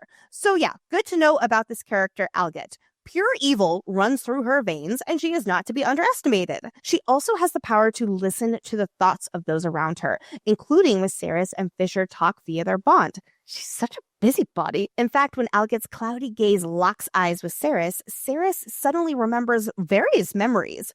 Arguing with Hayden back in the third, fighting to free her hands as Heron goes to kill her. No mention of Heron in this book either. Alas, I guess we don't know if he survived, the neck snap in the maze. But anyway. I hope he didn't. I hope he's dead. Because I know For his sake, I hope he's dead. Alget also makes Saeris remember feeling safe in Fisher's arms when they're in Ballard. And then the memory of them bang, bang, bangity banging flashes before her eyes. As far as I can tell, these memories do seem random. And I wonder if it's Alget, like fishing through her memories, reading them in real time. And that's why they're coming to the surface for Saeris like this. That's exactly what I'm thinking. We'll learn more about Alget's role as Keeper of Records next episode, in which she oversees the library and Amatreus. And she has a shadow cat named Guru. She gives me major grumpy cat energy, and I love her. I love the Lords of Midnight. Maybe not Aerith or Zavinia, but Alget and Hazrax are two of my new favorite characters. Alget is absolutely coming back into this story with all the witch foreshadowing. I love her. I can't wait for our time in the library with her. Oh, she's going to be up to some trouble. Our last Lord of Midnight is Taladeus, Keeper of Secrets. We've talked a lot about him, but here's some TLDR. He was Malcolm's second in command and is now Saeris' guide and advisor and, maker as all things court politics in the vampire court. Also, as her maker, that means that she's enthralled to him, or at least should be based off of the other Lords of Midnight reactions. Again, makes him the most powerful man in Sanisroth. But Tal was powerful long before he became a vampire. When he was Fae, he had the power to manipulate liquids, most specifically blood. Literally, he could manipulate the blood in someone's body. He was a bloodbender. Taladeus is so fucking cool. It's very interesting because technically vampire blood is different. It's like black ichor, right? Mm-hmm. And so he is still able to manipulate this kind of blood, even when it's not like moving and I'll call it real living blood. I cannot wait for Taladeus' glow up. If he sacrifices himself, I'm going to lose my shit next book. But I see him having his own hero's journey. Yeah. I love him. Tal has been part of Malcolm's court for just over 1,063 years. Nicole, I'm going to be a little honest here. All the timestamps surrounding Malcolm's reign in Sanisroth and how long people have been vampires is not always the most consistent, and it might be keeping me up at night. Now is not the moment to go down the timeline rabbit hole, but yes, we are slowly putting together an ultimate timeline, and it will be a common theme as we continue this deep dive. We do know that for years, Tal was pining after Zavinia, even knowing that she was a horrid person, but he couldn't help it. He was 100% in love with her, even though he himself was betrothed to Everlane. He took pleasure in hurting Taladeus any chance she had, and it led to him making a deal with the devil, Malcolm, all in love for Zavinia. TLDR, Zavinia sucks. Besides Tal, the four Lords of Midnight turned their nose up to Saeris as their new queen. She was a human days ago. Literally, she was food for them. How could she overcome the great creator of vampires who built this empire and species into what it is now? As far as these vampires are concerned, she is an insult to their kind, their culture, how they measure power. This is not their way, which is especially important to the vampires who rely so heavily on traditions. And the new queen's mate is literally known for killing vampires. He's a living legend for killing them. They are all mortal enemies with each other. So yeah, listen, most of these vampires suck, pun intended. But I also cannot blame them for not being excited over Saeris sitting on their throne. And to be fair, it is understandable that the other Lords of Midnight are skeptical about their new queen being enthralled to one of the lords. I know we were talking about this earlier, but there is a huge imbalance of power with Tal being the new queen's maker. It does not help that the other lords have already been wary of Taladeus. They never liked that he was Malcolm's favorite. And now he's able to rule by proxy, which how very convenient that he bit Malcolm's killer. Since we've all read the book, we know Tal would never leverage his control over Saeris. He does not like being in this position. It's not in his nature to exercise control over the very, very, very few people, like 2, that he is enthralled. One of the things I love about the opening of this book is with even how ancient lords are judging their new soon-to-be queen, Saeris isn't taking shit from them. There's one specific moment I want to call out because she's getting distracted with, Carrion trying to smoke a cigarillo and Kingfisher's literally just like taking it out of Carrion's mouth and squashing it on the ground. And Aerith basically calls her out for not paying attention to them and their powerfulness. And as she notes, it would be all too easy in that moment to feel like a petulant, misbehaving child and apologize for them because she feels like she was caught in the act of disobeying the elders or whatever. But she doesn't. Instead, she knows these lords need to be brought to heel beneath her. So she says, quote, "Yes, Aerith, since you finally thought to ask, I do have better things to do than listen to you all bickering like children. I was told this was supposed to be a coronation, so let's proceed with the business of it, shall we?" Fucking brilliant, Saeris. She refuses to let herself be seen as weak or young or naive and therefore easy for them to step on.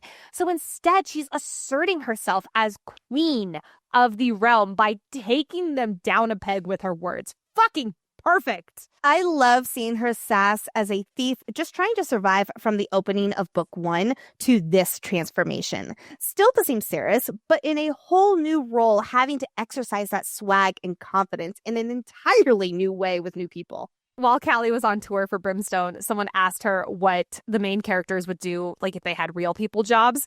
And she said for Saeris that she would be a sassy waitress. And I was like, I see it. I love that. What was it that she said for Carrion? That he would be a sign holder, like one of those spinners? Yes. When she said Kingfisher would be a hitman. Oh, yes, definitely. Incredible. I also love that she tries to prove her vampire-ness with literally stopping her heart the way that Taladeus showed her how to do. This is so freaking cool, and it shows just how other Saeris is. I have so many questions about the logistics of being half vampire, half fae. She's like half dead or can will herself to be dead. I take it as she can will herself to be dead. Like she basically can bounce back and forth between her body being alive and dead. Yes. Which I think is so fucking cool. I think that she can also really lean into which part she wants to embody more. And she just is naturally drawn a lot more to the fae side of herself because of Fisher and her history with the vampires and all of that. Yeah. I do wonder also if this is foreshadowing because at some point she'll have to, I'm going to call it play dead, but I don't mean like a possum play dead. I mean like strategically play dead at some point in book 3. Are you saying that possums don't strategically play dead? I'm saying if you're a possum and you go, it's sometimes not the most strategic. It's a little bit more survival instincty. Because Adina very blatantly says, Saeris, you should not cure the vampire side of you.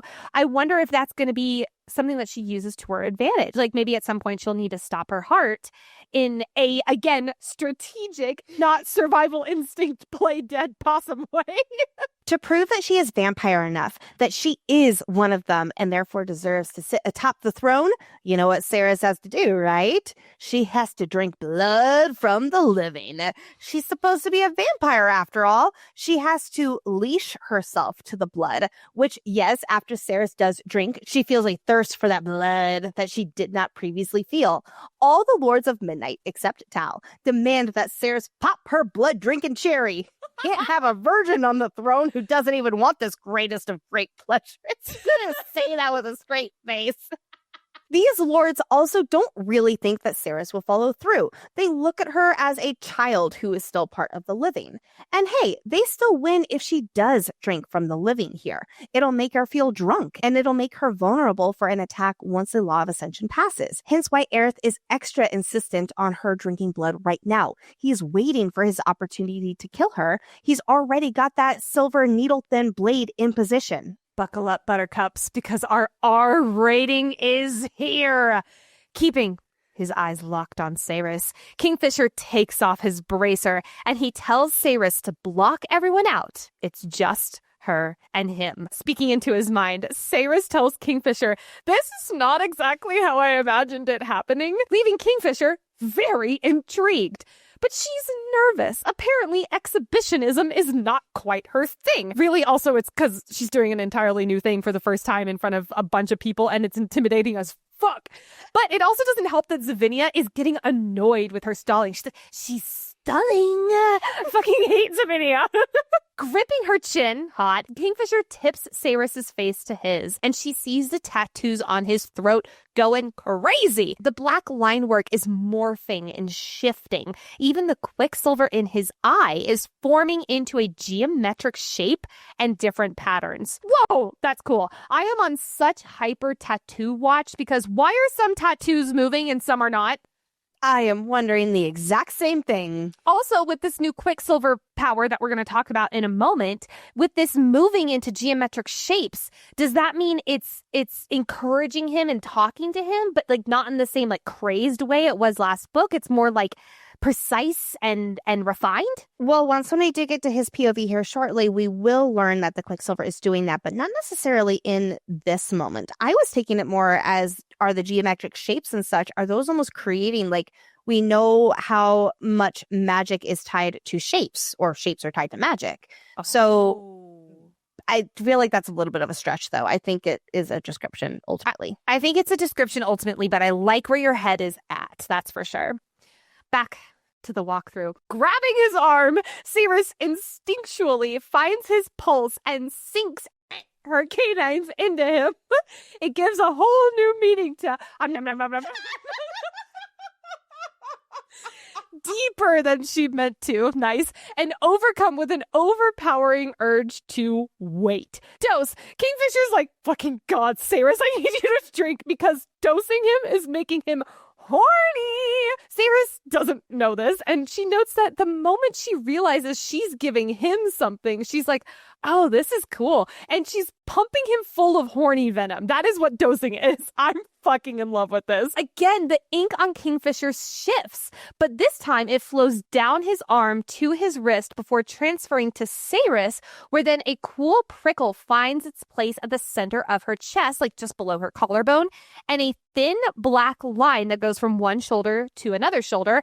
It becomes a new tattoo of hers. Finally, her instincts of, let me just sit here and wait and dose this motherfucker, finally are overpowered by her drawing her first sip of blood. Saeris feels an explosion of color and sound inside her head. But that's not all she feels. Fire rushes through her veins and need pulls between her legs, sending a powerful wave of pleasure throughout her body. She wants to scream, but that would mean she had to stop. And that's the last thing she wants to do. It's not until Fisher is like, oh my God, I need you to stop, that Saeris finally remembers, oh, we're in front of a lot of people right now. I love this scene. I think it's so funny. So 3 cheers for Saeris losing her blood virginity. Yay! That sounds so weird. I'm so sorry, everybody. She is now leashed to the blood, bound to it as all vampires are. 1,000 vampires are on their feet cheering for her that she just lost her blood virginity. But Saeris, like Nicole was just saying, she feels like she just took too much ecstasy at the EDM rave. Like Fisher, she is horny as all hell, and she needs Fisher right fucking now. She feels very drunk. She needs to lie down. She's seeing light dance in the air, and indeed, the Hall of Tears no longer feels ominous and scary and whoa. It's become beautiful. Oh, which talk about the symbolism. Now that Saeris has tasted her first blood, she's proven herself to be a vampire. Yes, to all of these high bloods, sure. care. But there is a biological chemical reaction that activates Saeris' vampire needs, I'll call it. She's going to have a thirst for blood after this. It's way more subtle than it is for the other vampires, but they're all the same. Now, going back to that tattoo that Fisher transferred onto Saeris while she was drinking his blood, it is such a simple tattoo, that thin black line from one shoulder to the other right below her collarbone, but we still don't know exactly what this tattoo means, right? Going back to what you were saying about geometrical lines, I feel like, Interesting. I think it has something to do with that. See, my guess is something that shows that she's, I'll call it, leashed herself to the blood, and specifically, he was one who gave that to her. I'm not saying that it's like an extra connection between them, but it's, I'll call it symbolic. And I say the word leashed. That is only the vampire term. The effects and cravings, like I said, are way more subtle for Saeris being half fae, half vampire. Like I, air quotes, alluded to above, when Saeris put her venom into Fisher and she did not immediately start drinking, this is an act called dosing. That venom is an aphrodisiac if you put it on steroids, making Fisher as horny as humanly possible. But don't worry, we're nowhere near done with dosing in this book. Next episode's gonna be fun. But one of my favorite scenes is when Fisher, Ren, and Lorith are all together at a Rin after this, and his brothers are cracking blue ball jokes because Saeris dosed him and he couldn't immediately take care of business, if you know what I mean. Although big flirty points for Fisher, because after she's all like flushed and, drinking and dosed and whatever, he says, quote, "Don't even think about it or I'll take you right here." Which is so hot, and I love that. Back to the tattoos and dosing, though, because I think that this specific tattoo coming out of a dose is going to be very important. Because yes, the act itself, but also because the literal next chapter is called Dose. And I feel like you wouldn't name a chapter Dose unless something really important happened in that dose, which I can think of only the tattoo. See, I just thought it made sense because of his friends. Like, it was just very top of mind for Fisher. Okay, that's fair. That's fair. Meanwhile, like I mentioned, they are not alone. Zavinia is like, whatever. But Aerith is ecstatic. He's bowing reverently before Saeris, using this opportunity to get close to her queenly throne. He's waxing poetic about how Saeris is the queen now and blah, blah, blah, blah, blah. But Aerith, you're clever. Not clever enough. He doesn't believe that she deserves to be queen. He thinks that she's cursed. The gods have denounced her. But remember which god he serves. If he's saying the gods have denounced her, he's saying the undergods have denounced her, meaning Fisher's daddy-o god. His god daddy. I can't wait for us to talk to Rebecca Yarros and be like, don't worry, it got worse. Now, Aerith will at least be like, oh, thank God it's not just me for my books that you call people weirdly daddy. Aerith waited for Saeris to drink from Fisher for a reason. He wanted Saeris to be distracted and Kingfisher to be distracted, even though those are two very big understatements. But Kingfisher knows Aerith, and he knows his cowardly ass far too well. This whole time Aerith is near Saeris, Fisher is watching him like a hawk. Even the quicksilver in his eye is telling him to be patient and wait, which I love how it is now helping him instead of hurting him. Taylena and Ishbal have together been pulling the quicksilver out of Kingfisher, where now he can actually hear himself think, and the quicksilver is not literally slowly making him go crazy. Now, instead of a curse, it's a blessing. This is the first time in his life that he has had this quicksilver with him. He's had the quicksilver in him since he was 11 years old, and now for the very first time, it's almost like a partner with him. A single voice instead of incessantly thousands of voices so loud in his head. It's just so sweet, and I love it. And for very good reason, it's warning him to be patient and wait, because suddenly Aerith shows that he is not such a good guy, and he pulls out a silver blade. Before Saeris can make a move, Fisher slams Aerith away. He draws his godsword Nimmerel, and Kingfisher hurls her hard across the dais at Aerith, slicing him cleanly in two. Fisher has whipped his sword so hard that it is lodged 5 inches deep into the obsidian dais. Hold on. He's whipped his sword so hard. I did 5 inches deep.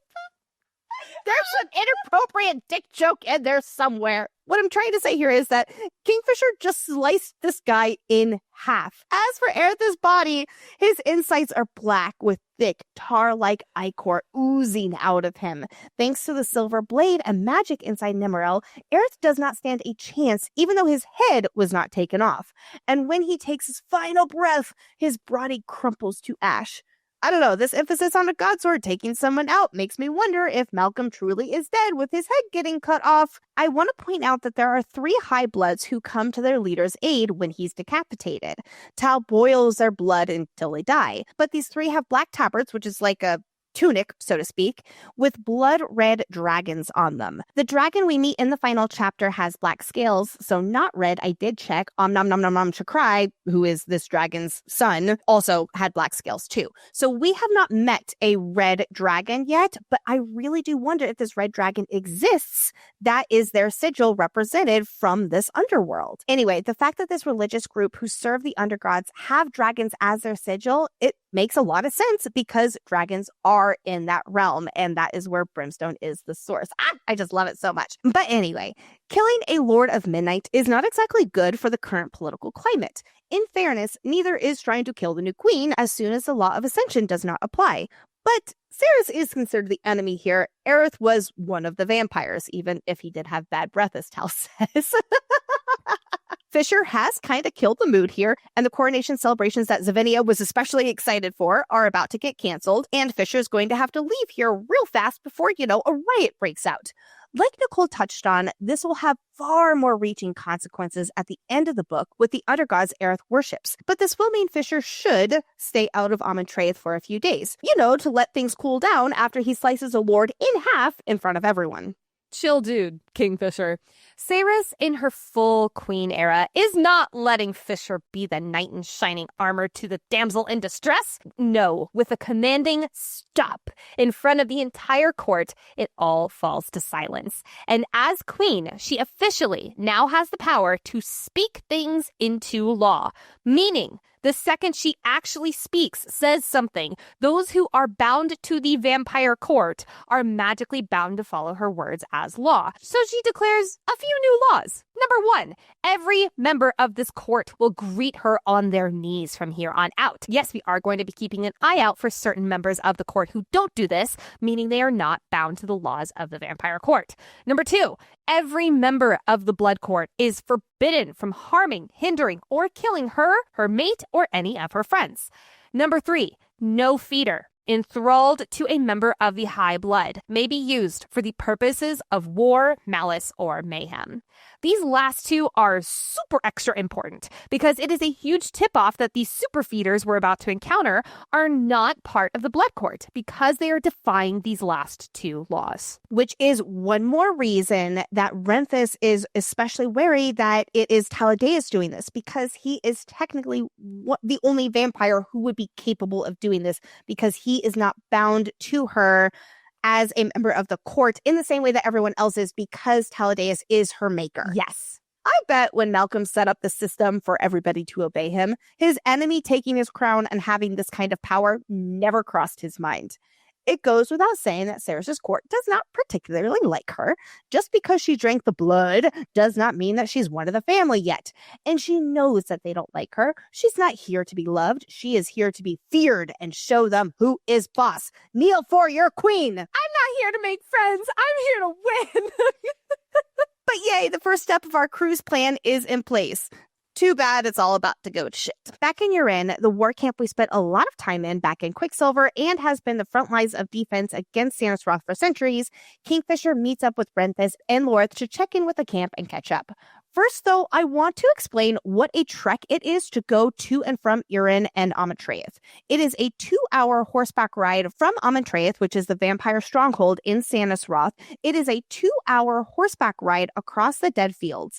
And then you have to cross the wide frozen river known as the Darn. And only then does Fisher have enough magic to properly wield or conjure Shadowgate to go to Kalish or wherever he wants to go. While we are on the topic of Fisher's magic, I understand that there has been some confusion confusion among readers about how his magic works in Amontreus. At the end of Quicksilver, after Malcolm died and his dark magic was swept away, Fisher was able to finally conjure Shadowgate from the gate in Gilthry to, assumably, here in Amontreus, where the transitioning Saeris was brought. But he should not have been able to create Shadowgates coming in or out of Amontreus because that much magic does not work here. So this is when we need a Fae and alchemy equivalent of cauldron boil me. But that's okay. We're going to skid on past that part. In Amontreus here in Brimstone, Fisher's only able to draw little bits of shadow magic here because this is the land of the undead and his magic cannot be sourced here. So that is why he then has to travel back to Erin to be able to fully activate all of his magic again. But before they jump into the serious topics, both Lorith and Ren take a jab at their friend for his unfortunate dosing incident in front of the whole court. Check. Harder than steel. Check. Fisher never going to live this down. Double check. As for the camp, things have been quiet since Saeris ordered the feeders to go back to the Black Palace in Amontreus. There should be no feeders anywhere near Kalish. Huzzah! She has effectively stopped the Saeris side from attacking Yvelia. Effectively is doing a lot of heavy lifting there. Being at the camp is not exactly comfortable for Fisher, specifically because he's away from Saeris. Remember, Fisher is a newly mated male, a newly God-bound mated male. So being away from his mate is already a lot for him. And then it's also Fisher. He's a little overprotective. He's got a flippin' sacrifice tattoo. He is no stranger to throwing himself under the bus for others' safety. And that was before he had a mate. So now the idea of Saeris being in possible danger in a new court that was the seat of an enemy he fought for years and years and years, and he's not able to get there, at least in an efficient, quick manner, and, help her. Yeah, he's a little on edge. But as Renfis reminds him, the law that Saeris spoke means that they cannot harm her. So she is technically safe until the superfeeders come into play in a few pages. And then we get more of a story behind someone named Foley. Boy! Yes! Heard the name Foley in the prologue as Lorith reports that he searched high and low for him. But if you read the bonus chapters, The Gate Part 1 and Part 2, you also remember this character as a member of the Lupo Proalia. He was part of Fisher's inner circle. I'm so excited for this character. I love him. We get some more information about the lost member of the Lupo Proalia. We know that he was thrown into darkness at the Battle of Ashen Gate. But here we learn that the feeders killed him and drunk their friend dry on the spot. After the battle, they found their friend, and he should have been on his way to a 3-day path of becoming a feeder. But instead, he was already transitioning into a vampire. For years, they believed that this was a miracle that he became a vampire. Remember, vampires have the ability to keep their mind instead of a feeder, which was, just like this killing animal, basically. His friends stayed with him as he completed his transition, and he was so upset over those that he killed before his friends found him. And then Foley fled into the night. But it was not until years later that they learned it was Taladeus who was the one who turned Foley after the feeders killed him as a kindness to Fisher, who was very close with Foley. He, meaning Taladeus, fed Foley his blood and then enthralled him, making him a high blood, again, still himself not a mindless feeder. We will later learn that then Tal disavowed him, and Foley never technically swore fealty to the vampire court. So he's a vampire, yes, but with his own free will, and he's living in Alget's library with the little shadow kitty cat. However, the boys do not know all of this yet. All that Ren, Lorith, and Kingfisher know is that Foley went to Amontreus because the living aren't there, and therefore Foley can't endanger anyone.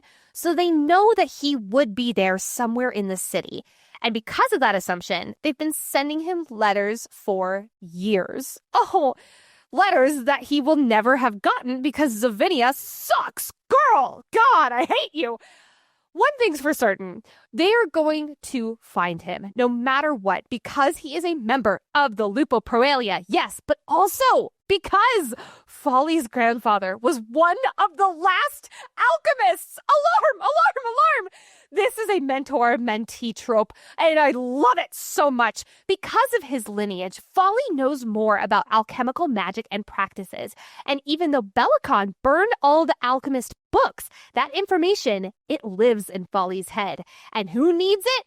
Saeris. I love this storyline. I love Folly. Oh my god. There is a distinction between how Renthis views Folly and how Lorth does.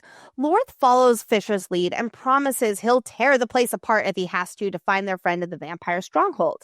But Ren challenges Fisher and pushes back on why they need to find their friend. And I think there's a twofold to this. One is Ren's personal feelings for Folly, which I'll get into in a second, as well as his brotherhood with Fisher that is so made up of trust and respect.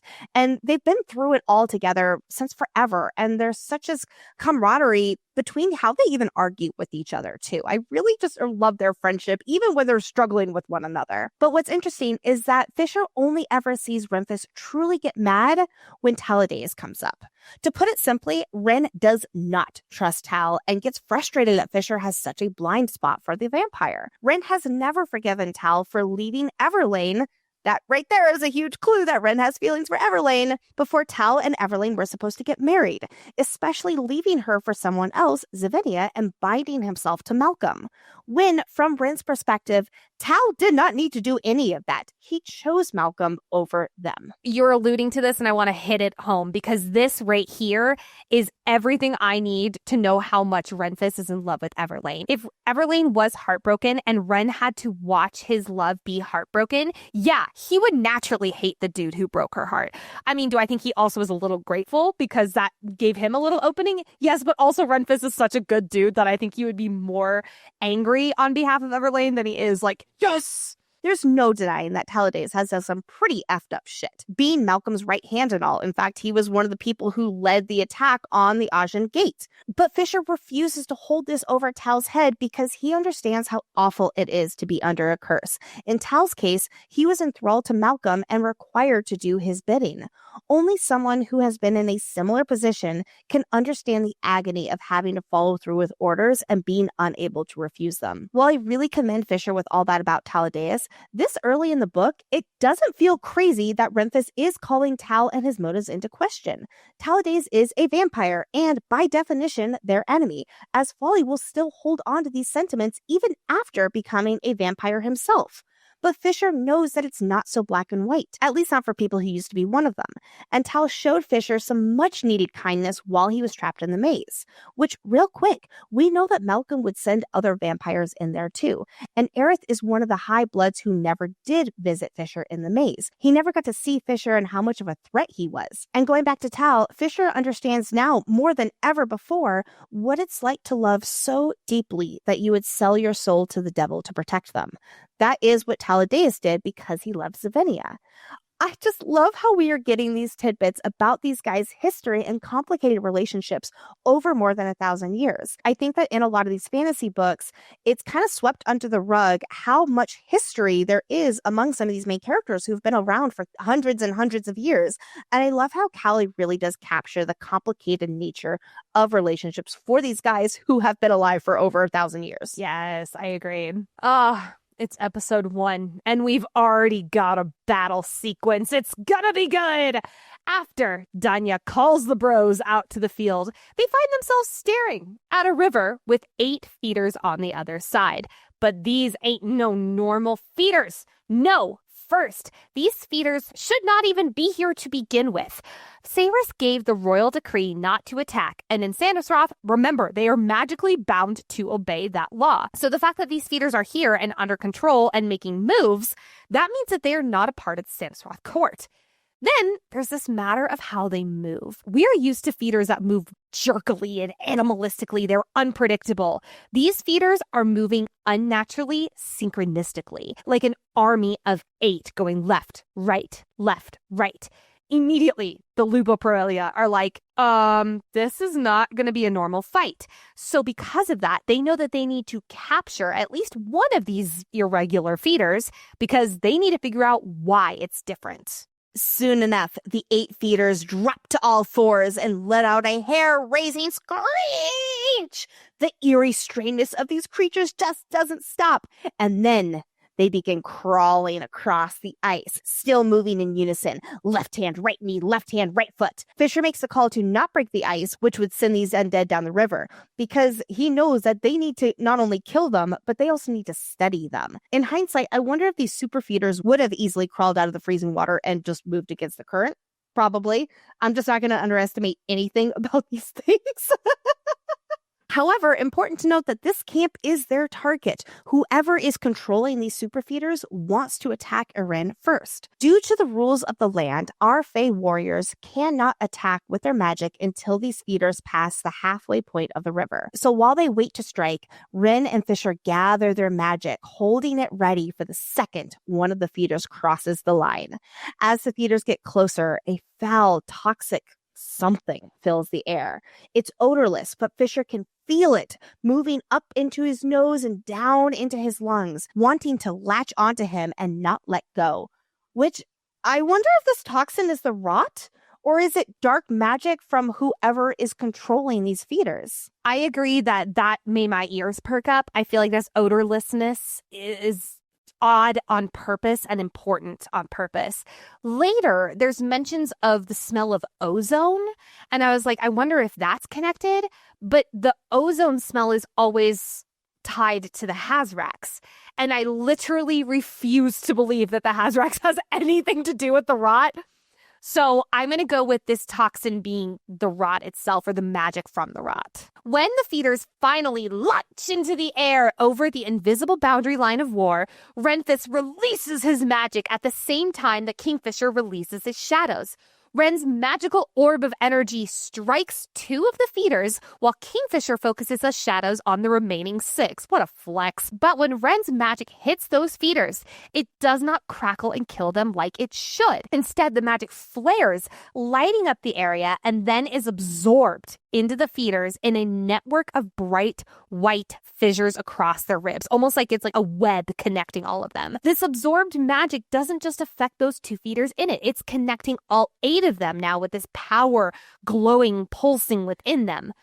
This is confusing as fuck because they've never seen this before. So Kingfisher releases his shadows onto the feeders, surrounding them and commanding his shadows to strike them hard and end this. This is terrifying. But again, when that magic, this time the shadows, hits the feeders, it is drawn into them, joining with Renfiz's magic that is trapped within their chests and connecting them. It's not just the magic that gets drawn into them, though. It's almost like their magic is being siphoned from the Faes into the feeders. According to Kingfisher, it feels like breathing in ice water, ripping his breath away, leaving behind a loneliness and sorrow that is coiled in his chest and wrapped around his heart so tight that it feels as though it was breaking.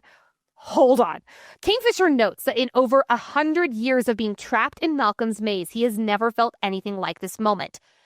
If he can sense emotions, and we know that these feeders are from Zilvarin, why are they feeling this? Why are they feeling this lonely? Like, I thought it was specifically on Fisher, not on these feeders. I thought it was them being connected to him, and he was like feeling their emotions. If these are the emotions of the feeders, and I'm gonna say the feeders like deep within the feeders, where it's still the humans within them. Why are they feeling so lonely? Like, is it Madra who had them imprisoned while she turned them? Because these feeders are fresh. Basically, what has she been doing to them to make them feel this way that then it pours into Kingfisher? That's what I got from this. I did not get any of that, but okay. I see what you mean by that angle with the loneliness. I think that I am interpreting it separately, where it is it's just like this dark magic. It is this terribleness that is being inflicted on Kingfisher versus it being from somebody else. My first question with all of this is, where does the magic go after these super feeders take their magic? Do these feeders get stronger? Their bodies more powerful? I didn't really get that vibe. Like, no, me neither. Yeah, but they don't seem like they are able to wield the magic back at the Fae like Fisher is initially worried about. Yes. Does the magic siphon to their maker, the one puppeteering all of this? Yes. Or, yeah, right? That's what I'm thinking here too. Or maybe it really is as simple as the feeder feeding on the magic, and it's like after they finish taking it, that's when they groan in ecstasy, and it's like, oh, that's good. And then they just keep on going. Good magic is like lost because it is essentially goes into this dark hole, like this black hole. See, I think it's going to go back into the magic that's fueling them. So it's like this never-ending cycle or a circle where we know how important circles are in this world when it comes to magic. So I'm leaning towards the circle of life. Not life, though. Whatever. The circle of death. That's dark, Lexi. Kingfisher tries to pull his shadows. Oh, my God! You monster! How dare you! I'm not recovered from that when I was 5. When I was a young warthog. Kingfisher tries to pull his shadows back, but he can't. The feeders are somehow holding on to them, pulling them to the center of their chests. Kingfisher watches in utter horror as these feeders shudder and look like oh, that's good magic! Yeah! Well, shit, friends, this is really bad. And now is when the super feeders break apart. They're nearing the warriors, now acting independently as they attack. Wielding magic on these fuckers is clearly a no-go. And as Fisher warns Worth, don't he dare use his godsword Avisius' powerful angel's breath magic on these creatures. So the warriors meet the feeders' attacks with good old-fashioned silver blades and daggers. Grabbing hold of Nimmerel, Kingfisher begs it not to use any magic and to just take the feeder's head. I love Fisher's relationship with his sword Nimmerel, and I can't help but think of Remphis's twin sister, Morel, whose soul is within Nimmerel. Is she somehow connected to the magic of the godsword, and it's like he's talking to her in this moment to not use magic? Anyway, when Nimmerel hits the feeder, good news, there's no black smoke, no magic, just the blade sinking into the rotten flesh. But that's the only good news in this situation. And quite frankly, it's irrelevant because Fisher and crew are fucked anyway. This ichor is not like normal feeder's blood. The thick black substance on Nimmerel from slicing the feeder crystallizes along the blade like frost, and it makes Nimmerel scream in pain. Oh no! It is so odd to me that these feeders are from Zelvarin and their blood is frosting, where it's like they're from a desert realm. I don't think the environment and all of that is relevant once when they become a feeder. I think you're right. I'm just calling out these stark contrasts that make them seem more eerie, more other. So quick pause about this super feeder because it has shorn hair and arms covered in runes. Runes? This is not the first feeder we have seen with rune marks either. A feeder in Quicksilver had a rune tattooed on his forehead. As we'll find out from Carrion soon, these feeders have rounded ears, and at least one of the females in this group of 8 undead appears to definitely be from Zelvarin. We have not received any hint from Saeris that runes on arms were common back in Zelvarin. They seem to be a bit of a new concept here to her. That's at least just what I'm getting from context clues. So where did these runes come from on this human? What do they mean? Are they connected at all to the less scary feeders that did have runes, or to the people that they were beforehand? I remember we did ask Callie back during our call at Callie's in our last dive, and we asked her about the rune, and she said that we would learn later on. I wonder if this is another clue to that big mystery that's building up here. But back to this feeder's flesh that's causing Nimmerel pain, because I do find it extra interesting given what we know about Nimmerel's history. It is a godsword from one of the dead houses in Diaxis, one of the forgotten blades of the Undergod's ancestors. I love that! It's older than the halls of kingdoms combined, and the traitor gods, which include the twin goddesses and I'm going to assume Zarth, they are the ones who gave it to Fisher. So traitor gods gave it to Fisher, the twin goddesses who did give it to him. We're going to talk all about that later, but the point for now is that powerful of a sword from hell is screaming in pain from this super feeder, and I'm going to guess from its dark magic or even the rot. That makes it feel even more unnatural. I think they're traitor gods because they are deciding to keep the tree of life going rather than just scrap it and start again. Yeah, okay. Yes. Wanted to make sure we're on the same page there. Yes. Because, Zarth has made it clear that, like, he's going rogue from everybody Well, else. I imagine Styx, like, because he's one of the other gods, Styx would be like, bro, because he's one of the ones who wants to just end it, which does include ending Kingfisher, one of his sons. Or is this Morel screaming in pain from the slice, like because it's her soul bound to it? And that's why Fisher's like, there's no way that I'm going to do this again because it hurt Morel so badly here. And that's it, right? Kingfisher sliced into the feeder, even though Morel did not like it. Everything's good now, right? Wrong. Because it should be dead, but it is not. The feeder does not even notice that it has been wounded as it attempts to use its teeth along the blade to get closer to Kingfisher. This is insane because even without her magic, Nimrel is both silver and iron. The Fae part of the feeder should be recoiling from the iron, and the vampire part should be highly affected by the silver. Except it was a human before.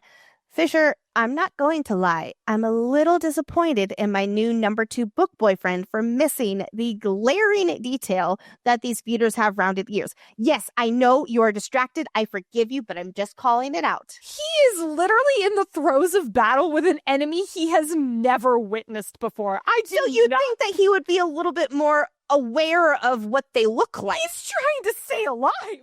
This feeder is when he was watching them from afar. His face sight can catch their ears. He is freaking out because he's also a little distracted. He got dosed earlier today. He's a little distracted. Anyway, I forgive him. I just sane. So with the feeder being a human before it turned, that is why the iron does not impact it. But this seems to be a power far beyond the vampire's ability because, again, the silver should be impacting it. Even without its head fully attached, this super feeder is still attempting to get up and fight. It just will not fucking die. And it's not just Nimrel that is not affecting these feeders. None of the warriors' weapons are damaging them, no matter how hard they try. Sufficient to say, this is unheard of. It's inconceivable. With nothing else working, Fisher orders to light them up because if fire doesn't work, then they are fucked. Hundreds of torches are lit. Where the normal feeders would just start, backing up at this point, these feeders do not. They literally do not even care. A torch gets thrown, and before it even makes contact with the feeder, even the quicksilver in Kingfisher's eye is telling him this ain't gonna work. But it must be wrong, right? Because the feeders light up like Christmas trees when torches hit them. That's the logic they've been working off for years. This feeder doesn't even make a sound, though. It just crouches there, slowly turns, and then launches fire alit through the air on the warrior who threw the torch, and then the feeder, the on fire feeder, kills him in a heartbeat. And after killing that warrior, he goes to the next, and then the next, and then the next. It's not even phased by actively being on fire. Taking it upon themselves, Fisher and Danya rush after the feeder. And then when they get to it, they grab it, force it to the ground, all while it's still burning, which means, unfortunately, the flames are eating at their arms and clothing, Danya's hair, until finally someone takes off its head. Decapitation! The ultimate feeder and vampire killer! But what the fuck? It still won't die. How is this possible? Though it can at least be overpowered now. We will take that win. Danya and Fisher are both badly burned in this endeavor. And even though the super feeder still won't fucking die, at least its head is not attached to the body anymore.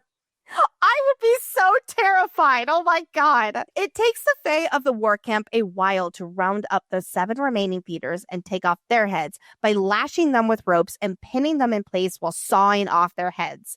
But even with their heads removed, guess what, everybody? The feeders will not die. The heads are in a sack down by the river, and the feeder heads are literally trying to chew their way through the fabric. And their bodies are tied to a large oak tree near the riverbank, a big oak tree that's been here for as long as Fisher can remember. And since these creatures have been tied up around the tree from its roots all the way to the top is covered in slimy mushrooms. Dun, dun, dun. Way more on all this with the feeders and the rot spreading from the tree a little later, and honestly, obviously throughout this whole deep dive. But I'm wondering if these feeders brought the rot to this realm, whether they were infected for it to spread or the dark, powerful magic animating them is the cause of the rot. In which case, this is a blood curse kind of undead on a whole new level. As for the damage that the feeders did, this is only the second time in centuries that the feeders have reached this side of the Darn. And while they took care of them relatively quickly the first time, we saw that in Quicksilver, this time half the camp is in ruins thanks to 8 feeders. Oh, it's so sad. And the section closest to the river where the feeders came from, it is completely destroyed. The worst part of it all is that they lost 114 warriors.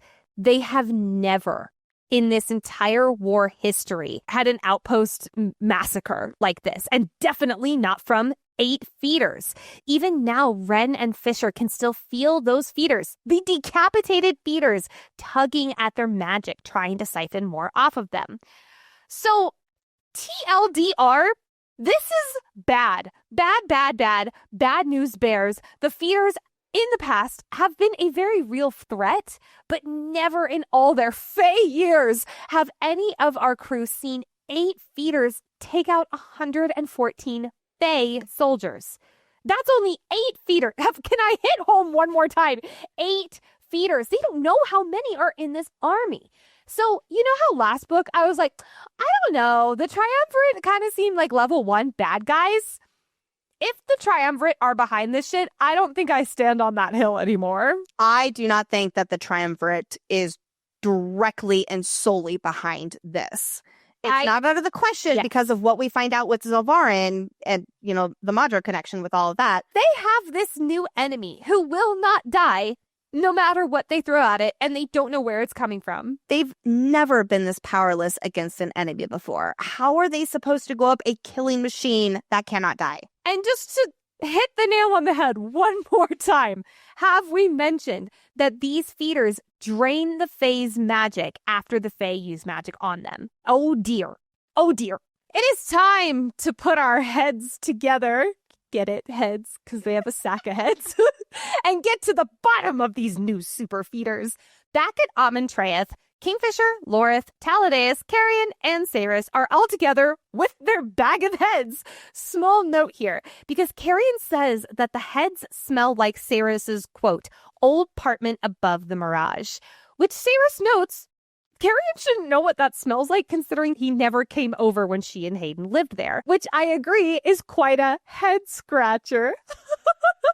But what's more, he's saying that these heads smell like Zilvarin. Again, as we're about to discover that these heads and the feeders that were attached to them were indeed from Zilvarin. Oh, it's so good. I love it. Let's talk about these heads for a moment, though. Because remember, normal feeders are permanently dead to the world when their head is severed from their body. But not these feeders. They are still alive. They have clouded red, blinking eyes. Their cheeks are blackened from the fire. And above all, they are gross. So obviously the big question in the room is, where did these super feeders come from and who is controlling them? Was it you, Taladeus? No? Okay, cool. Nicole, tell me, on your first read, did you think that Tal was guilty? I didn't. Mainly because I was tired, but also because I think I was so focused on them thinking that it was Taladeus. And I something about Ren's nagging that it is Taladeus felt like it was a direction for us readers to look when something else was happening in the other direction. So I was trying to look in the other direction. I felt the exact same way too, yes. Because like you mentioned, Renthus certainly thinks that he is the one behind it. And Lorith is one who poses the question, was this you? And it's like he's asking for his buddy who's not here. I know. But the truth is, Tal has no idea where these super feeders could have possibly come from. Beheaded like this, they should not still be animated. He has never seen or heard of this happening. So this right here tells us that this was beyond even Malcolm's wildest dreams. These feeders are clearly not of this realm. When these different and extremely dangerous feeders were introduced to the story, I was like, let's fucking go! And by the end of the book, there's still so much mystery surrounding these feeders. If Malcolm did not know about this kind of stuff, I think that if he did know about it, he absolutely would have used it. So I don't think that he would have known, which kind of makes it seem like that it's not behind the Triumvirate. Yes, it could have happened after Malcolm was gone, and Bellicon and Madra were like, okay, well, this is going to be how we get more of our power. But Madra was also working against the triumvirate when she's still the Quicksilver. So I don't think it's her fully behind these new super feeders unless there's more to Madra that meets the eye, which I'll get to in a second. But I do think that it wouldn't be out of the question for Madra to hold this secret close to her chest and use it when it works for her, not when it works for Malcolm and Bellicon, because she's done it before. How do we know where these feeders are from, though? Let's talk about Carrion's brilliance. I do not blame the Lupo Proelia for seeing this, when they first, see the heads and not really putting two and two together. They were preoccupied. They were distracted. They were burned, literally getting healed because it fucking hurt. You're a monster, Lexi. I'm just saying. You're not a monster. I love you. I love that it is Carrion Swift who gets to say this discovery out loud. He sees how one of the female feeders is marked with a cross behind her ear. Same spot that Saeris is marked. This branding is what happens to 7 out of every 10 females in the third when they are sterilized against their will so that they cannot have children. Fuck you, Madra, because her political reasoning is that they're polluted so they shouldn't be able to procreate, basically. This means that not only is this feeder from Zelvarin, but this feeder is from the third. See, these are the little lore details that you learn in one book and then it comes back in a bigger way in the sequel. I just love them so much. And I really do believe that is something Callie does so well. Yes. There's one more thing that tips them off that these feeders are from Zelvarin, a human realm. Their ears are round. I love that these are the two clues, because if it was just round ears, these feeders, super feeders, could have been from any realm that was human or had humans in it. There are millions of realms out there. Surely some have predominantly human people at them, like Zelvarin. But because there's also that branded mark in the same spot behind her ear, that narrows the scope drastically. But wait, couldn't they just be humans from long, long ago when the blood curse was going on in Evalia? No, because the feeders have a lifespan before they fully desiccate, which is about 5 to 10 years. The blood curse was over an age ago, which is much more than 5 to 10 years. Also, these feeders looked fresh, maybe like a week old. So what was happening a week ago, you ask? Oh, Malcolm's death, Madra fleeing through the Quicksilver back to Zelvarin, and all hell breaking loose. So that brings me to a quick note that I have, because I am on watch for if we do not have confirmation, but if the gods are walking the earth again, like the possibility of Styx being Finran and Finran, walking the earth, traveling through realms, is it possible that Madra is also a member of the Corcoran? There's only one other goddess other than Bal and Mithrin, and that is Nichenai, goddess of masks. So this made me go back and look at any instances that the word mask was used with Madra. And you guessed it, yes. When we first meet Madra, we get this quote. Madra's fair face had fooled many, but a dark, ugly pit roiled away behind the mask she wore. I saw it. I felt it in her words, the countless horrors this woman had commanded in that sweet, lilting voice. And that's not all, because when they piece together in this scene that this very well could be Madra's doing, we get this quote. Fisher said nothing, his face a mask of furious concentration. So that mask tie-in could be intentional. Could Madra be Nichenai, the goddess of masks? And that is how she's creating these new super feeders. That is the only way I see Madra being this big bad. Love that. Thank you. Yes, that is impressive, Nicole. That is some out-of-the-box thinking. Like you're saying, if Madra is the big bad behind all of this, that is how I could definitely see it as well. Same. Yes. I do not think it would just be Madra, but it would also make sense how Madra, aka Nichenai, would know how these drastically big geometric shapes are siphoning magic. Like, it would be another way that she's able to... Well, what about this? Because, and I know we're going to talk so much more about it when we get to this point, but the city has always been that shape. And we also know from the UK bonus chapter for Quicksilver that Madra had just come to power. Like, she was very young. She was only, I believe, 19 years old. Something like that. Yeah, very young. And it was talking about her father before her and her ancestors and things like that. This feels a little bit of a stretch, but what if this goddess saw this opportunity and essentially, I'm not going to say like took Madra's identity by any means, but something to that effect because she knew that this reign of power over the city would help. Well, we know from Adina with Everlane that taking over one's body is not out of the question in this world. So Nietzsche and I could have done that with Madra, but just in a very permanent way. I don't know. There would definitely be a lot more layers to it, but I see where you're going with this idea. Okay. Yeah. If she is not Nietzsche, then there could be some kind of, I'll call it, partnership with her as well. Yeah, kind of how like Kingfisher is Zareth's champion.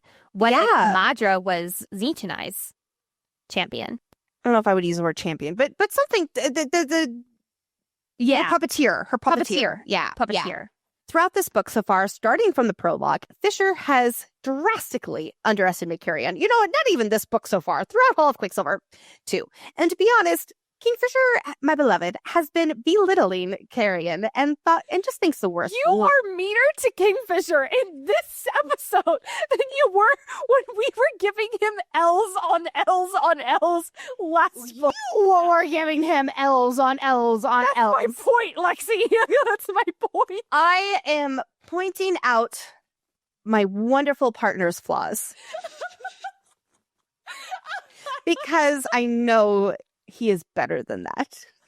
And because there are so few things that he does not so wonderfully, that look at his 13 L's from last cover. I did not give him 13 L's. I think I agreed to about half of those. Well, yes, some of Fisher's perspective on Carrion is absolutely warranted. Carrion is going to prove Fisher wrong time and time again. So I do like how since the beginning, we get Fisher's true thoughts about Carrion. In the scene with Carrion just wanting to be involved, Carrion is immediately belittled by Kingfisher for his lack of expertise and experience, and Taladeus is straight up ignoring him. He is not being taken seriously. Fisher is openly mocking him for not having any battle experience or knowledge in their current situation, aka feeders and blood curses. In Kingfisher's defense, as he points out, Carrion has said that he has no interest in fighting for his throne. Except I don't believe that even in this moment, that is what his heart wants.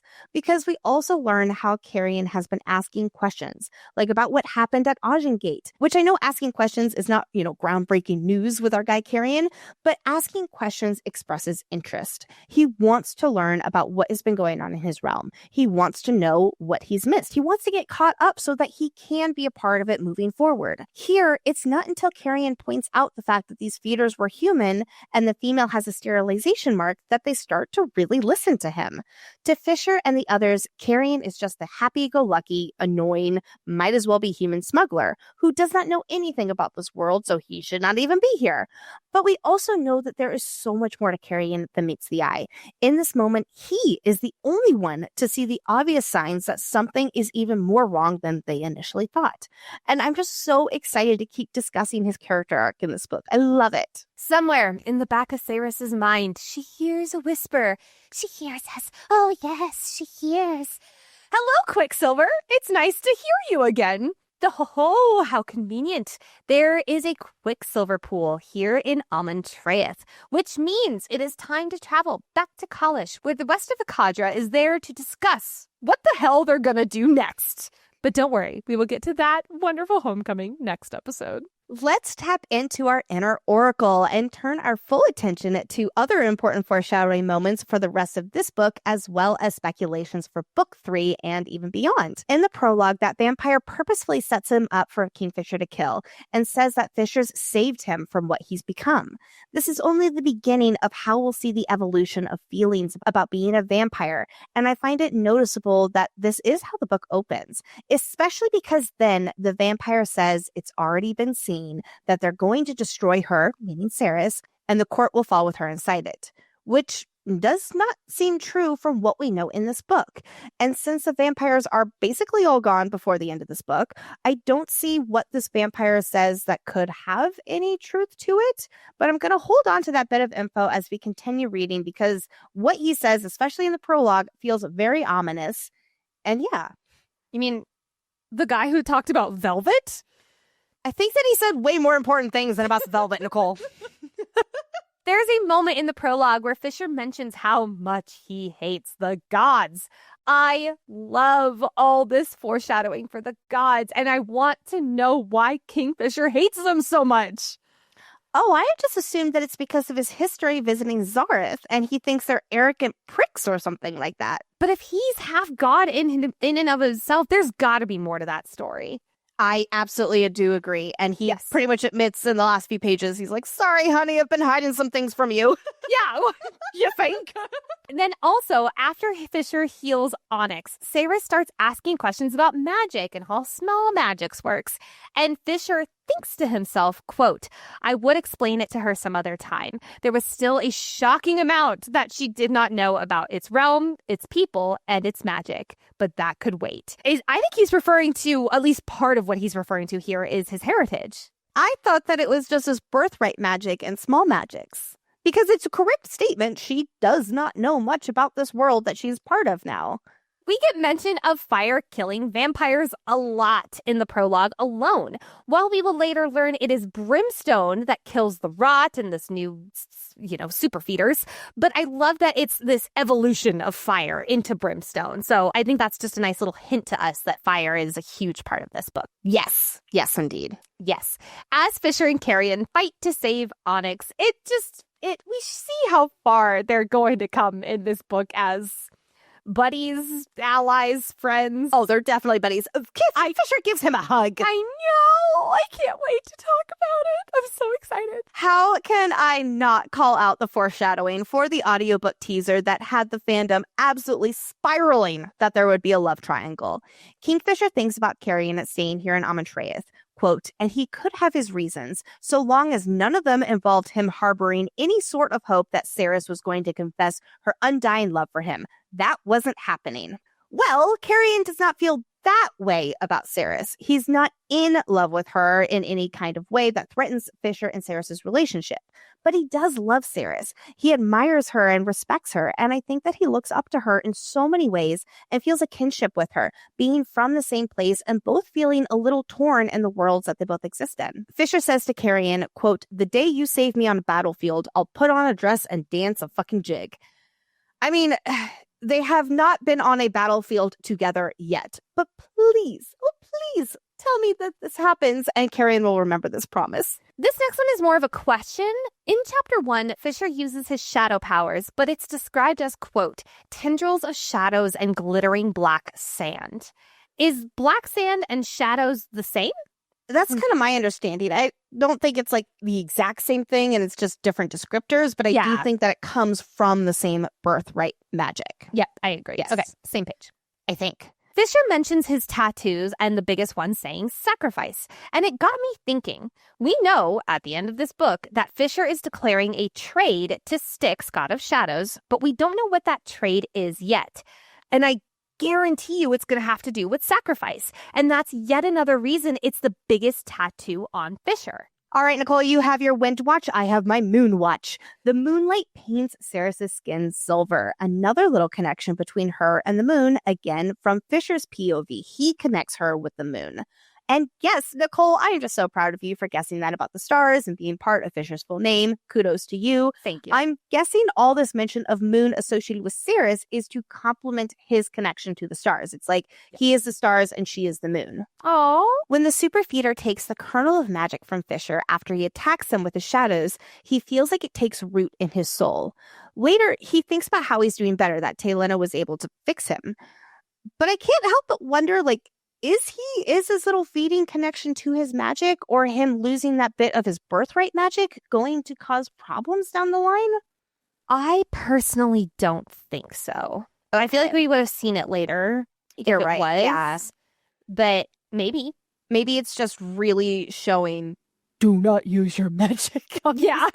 Yeah. Okay. That's kind of what I figured. Well, You mentioned Star Watch, Lexi. I am going to pull out every single mention of stars because we officially have Kaiden, Grey Star, Finvara's full fucking name. So there's this moment where Saeris says that their bond is like two stars colliding. Ah, so good.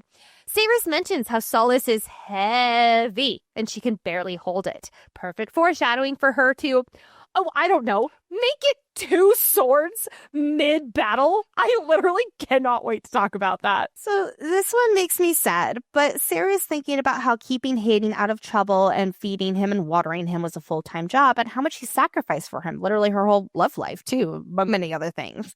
Well, that little shit is not going to understand her sacrifices and throw it all back in her face. I want to wring that little brother out like a towel when we get to that episode. I am so excited. Oh my God. All right. It is time to enter Alget's library with Guru the Shadow Cat curled up in our lap, where each episode, Lexi guides us through a world-building topic to help us deepen our understanding of this world and its magic. That's right, friends. It is now called Alget's Library because, like I said, we get no mention of my boy Rosarius in this book, and for all I know, he's in the bowels of the Winter Palace dungeon. So we're staying relevant. And this time we have a shadow cat and paper birds that turn into a mysterious book, and I love it so much. Anyway, today's Alget's library topic is vampire court politics. We got a long one here, everybody. The vampire blood court is the youngest of Yevelia's courts, but they hold strong to their traditions. The vampires are notoriously vicious in nature, which is why they stick to the rules of court so fiercely. Without hard rules, the vampires would fall into complete carnage, and so they take honoring their traditions very seriously. Let's go through the basic hierarchy here. So first of all, of course, we have the monarch, the king or queen. Until Saeris, the blood court had only ever had one monarch, Malcolm. Then we have the Lords of Midnight, who are 5 vampire lords who rule under the vampire monarch. Regardless of sex, they are referred to as lord and are known to be savages, cutthroat, and power hungry. And there are always 5 lords, but more on that in a minute. Each has a title, the keeper of something. This appears to attribute to the lord's specialties and how they can help better protect the vampires and serve their court. The keeper title is unique to each lord and is not passed on with the position. For example, when the vampires are petitioning Saeris for the open lord position, they announce the title they would hold and why they should have it. We'll get the proposition for the keeper of warfare, which is from a vampire who is a prominent trainer in the art of siege warfare and has led several battalions of the horde. And then there's the other one, the keeper of pain, who is apparently from the Princess Bride. And this vampire is an engineer, not only in infrastructure, but also weapons of war that are specifically designed to inflict unimaginable pain. And then beneath the 5 Lords of Midnight is the Blood Court. So each of the Blood Court's standings are as follows. At the top is the High Bloods. The High Bloods are the next level down after the Lords of Midnight. Thousands of high blood vampires live within the walls of Amontreath, and all of them are Malcolm's children. Consider them the upper class vampires. Some have thralls and slaves, some don't. Then we have the Low Bloods. The Low Bloods are the lowest ranking of all the vampires in Amontreath. They are the staff and the maids. What makes the difference between a Low Blood and a High Blood? I'm not entirely sure. I'm not sure if it is regarding their status before they turned vampire or after they turned vampire. I'm gonna guess that it's a little bit of both. Then after the Low Bloods, we have the Enthralled Fae. Most, but I will say not all of the Fae in Amontreath are enthralled and not here willingly. Now, there are some Fae here willingly, but they are very uncommon, and they like to get high off dosing in exchange for drinking. That's how Tal gets his living blood to stay immortal. Then we have the Deadstock, the Feeders, and the Slaves, which I'm using interchangeably because I think that's how they do it, or the Slaves are kind of the enthralled Fae, or they're all kind of intermingled here together. So, based on my interpretation, Deadstock and Feeders are the same thing. I think the Deadstock is what the vampires call Feeders, which we are very familiar with Feeders, but we've only been getting it from the Fae's perspective so far, right? Feeders are bound to the High Blood who made them, no matter what. They will only obey their sire. Some slaves are branded when they've turned, but most members of the court, they don't bother. Runes and tags of ownership are never required since Deadstock and Feeders cannot be stolen. Then we have the Shunned Vampires, who are vampires that disrespect the crown. They are not considered members of the court. The court, in fact, rips out their fangs if they will not swear allegiance. It's a slow and miserable death, since without fangs, a vampire cannot feed the normal way. At first, they will starve. then they go mad, then they wither away to husks. Most shunned vampires end up out on the dead field, trapped between Amentraeth and the Darn. If a high blood comes across a vampire with missing teeth, they're encouraged to execute them on sight. Being shunned can also include having their bond to their maker rescinded. This means their maker, which is almost always Malcolm, recalls their blood, aka the blood that was used to turn them, and it results in the vampire throwing up said blood. This is very shameful for the vampire, and even if they are not shunned, they can still be shamed within vampire society if this is done. So they do not have to have their fangs removed for this kind of process, but it's just not considered a good thing whatsoever. Shifting gears here to the rules of changing monarchs, because it is very straightforward as we saw from this episode. Using the same rule as the Fae courts, the crown is passed down to a regent's heir. Or, in the case of the regent is murdered and there is no heir, the crown is claimed by the one who kills them. The vampire court has only ever had one king, Malcolm, and he never named an heir since he planned on living forever. When there is a change in monarch, there's a short grace period where the crown-to-be is safe from being straight up murdered. This is called the Law of Ascension. The court has to acknowledge the incoming monarch as the rightful crown and proceed with the coronation before they can try to steal the throne or murder the crown. Now let's talk about the actual crowning of the new monarch. First, the court acknowledges the new king or queen and assesses if they are eligible for the crown. They have to feed from the life source of the living. The vampires don't trust in a monarch that is not leashed to the blood. Technically, this was not law before, but pretty much the Lords of Midnight made a law in real time here because they did not trust Saeris to not have already done this. Once it's been decided that the criteria has been met, they are able to proceed with the coronation. This takes place in the Hall of Tears, which we already described plenty of earlier, and each of the Lords of Midnight stands at one of the points of the star that is on the mosaic flooring. The ceremony is simple. One of the Lords of Midnight, in Saeris' case Aerith, walks up to the dais, bows before the new monarch, and places a gold diadem on their head. Let's shift gears to these Lords of Midnight. Each of the Lords wears a ring called a Ring of Office, and this ring is a source of power gifted by Malcolm when they were chosen as his lords. Each is supposed to contain an equal amount of magic, but it is rumored that Tal's is the most powerful. There are only 5 rings, and they each get passed on to the new lord if a previous lord dies. There is Hazrax, who has a thick gold band with a large blood red ruby. Taladace's ring has a warm citrine-colored stone. Then there is Zovenia, who has a thick gold band with a purple stone. Aerith and then Folly's ring has a large amber-orange jewel. And knowing that Folly is still a vampire by the end of this, I wonder if he still has the ring and if that will come in handy at any point. And then we unfortunately do not know anything about Alget's ring. Moving on to the selection process of a new Lord of Midnight. When a spot in the 5 Lords opens up, a selection evening is held. I do want to point out that only one other selection evening has ever taken place. So I'm going to assume that before this, Malcolm appointed those he thought best for the job to, just create the 5 Lords of Midnight. And then if one ever goes away, then that is when they have the new selection process. So here is how the selection works. Candidates present themselves to become the new Lord of Midnight. The monarch must listen to each petition and after which pick who they like best. Each petition includes the candidate's background in who they are and what they've done for the Blood Court, as well as why they believe that they would make the best choice for Lord of Midnight. They also propose what keeper title they want and again give the reason as to why their skills will be beneficial to the court. The current members of the Lords of Midnight are, of course, we have Taladaeus, who was Malcolm's second in command and is now Saeris' advisor and guide to vampire politics. He is the keeper of secrets, and Tal has been a part of Malcolm's court for just over 1,063 years. Then we have Zovenia. She's known to be a horrible person in general, if you didn't catch that from this deep dive already, and she is the keeper of missives, which she has held that position for 783 years. She is in charge of all communication in and out of Amentraeth, battle orders, news, secrets, letters, everything goes through her. Then we have the Hazrax, technically not an official member of the court, but has a deal with Malcolm and now Saeris to watch them. He is the keeper of silence. The Hazrax does not participate in most of the court things, it just watches. It's only broken its silence for a very small amount of people. And Alget, she used to be a witch cast out by her own clan by meddling in dark magics. She is the keeper of records who is responsible for the library in the palace and gets to decide who gets to check books out and who has access to them. And there's Aerith, a religious leader worshipping the undergods, and he's an emissary for the Diaxan people. He's the keeper of Evenlight. We don't actually know what this role entails or how it's connected to his positions as a religious leader and emissary, but you know we're going to be guessing throughout this deep dive here. Moving on now to the only previous member of the Lords of Midnight, who is named Saeris. He held the Lord position before Alget, and we don't have an exact time on when this happened, just that it happened fairly recently. Who knows how long ago that was in vampire terms, after he was killed by his own brother over a pointless disagreement. And later in this book, we will have a new member of the Lords of Midnight to replace Aerith, which is Folly, our boy. He is / was, so I'm going to say is, a member of the Lupo Proalia and was shunned by Malcolm. He's also never been an official member of the court. He will be selected by Saeris as the newest member of the Lords of Midnight.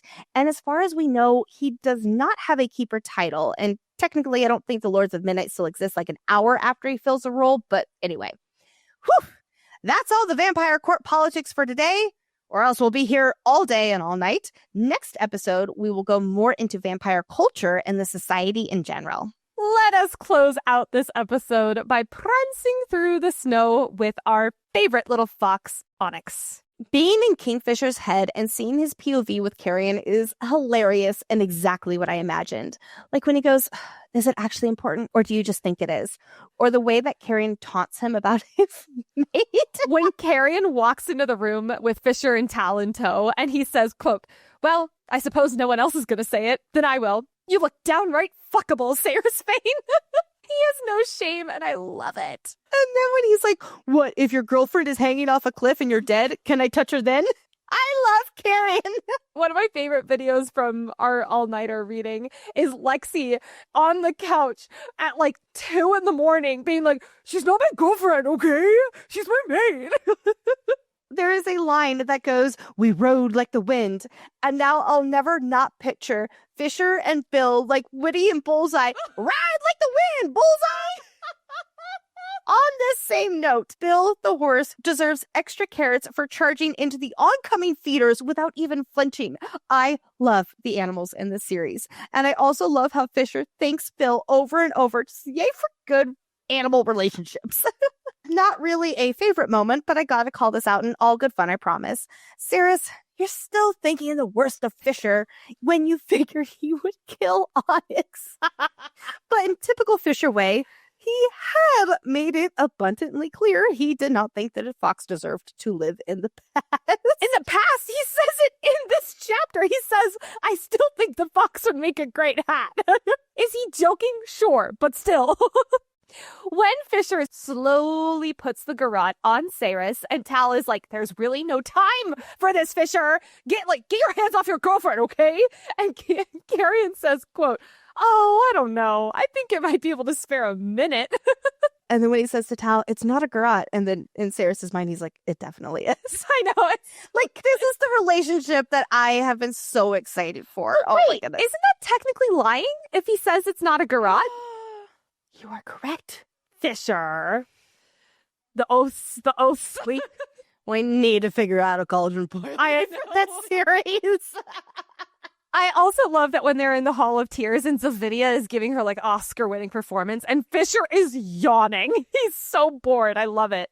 And while there is no more funny, flirty, or L-worthy, I'm going to make a flirty or dear God, sir. And this is for sure the latter. He says, quote, you can own your fantasies with me, little Osha. There is nothing in this realm or the next I wouldn't give you if you desired it. All you need to do is ask. Hello. I am officially beginning a bells of blank count. In this chapter stretch, we have bells of the Black Palace and bells of Amontreus. So we're at 2 now. What if it's bowels boil me?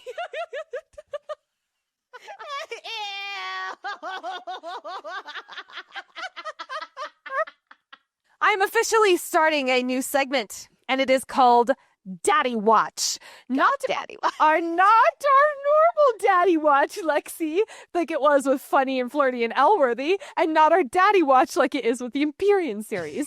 Instead, this is any time Finrin or Fisher's dad is mentioned, we are cataloging it. This is so we can figure out if it means that Finran is truly Styx, and that's who it's alluded to at the end of this book, or if they're two different people.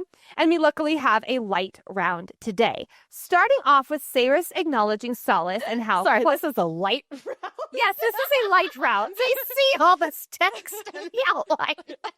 Starting off with Saeris acknowledging solace and how, quote, it had belonged to Fisher's father. Now, note, we are in Saeris' POV. She does not know the ending yet, so take this all with a grain of salt. We do know for a fact that Solace was Finran's sword. He was the owner. Because in the Orlena chapter, with literally Finran being the one wielding the sword and then Madra, plunging it into the Quicksilver. So right off the bat, we have a Fisher's father equals Finran. Father Finran. Looking back at that bonus chapter, here are some descriptions of Finran. He is fey, but cut like a monster. Okay, daddy.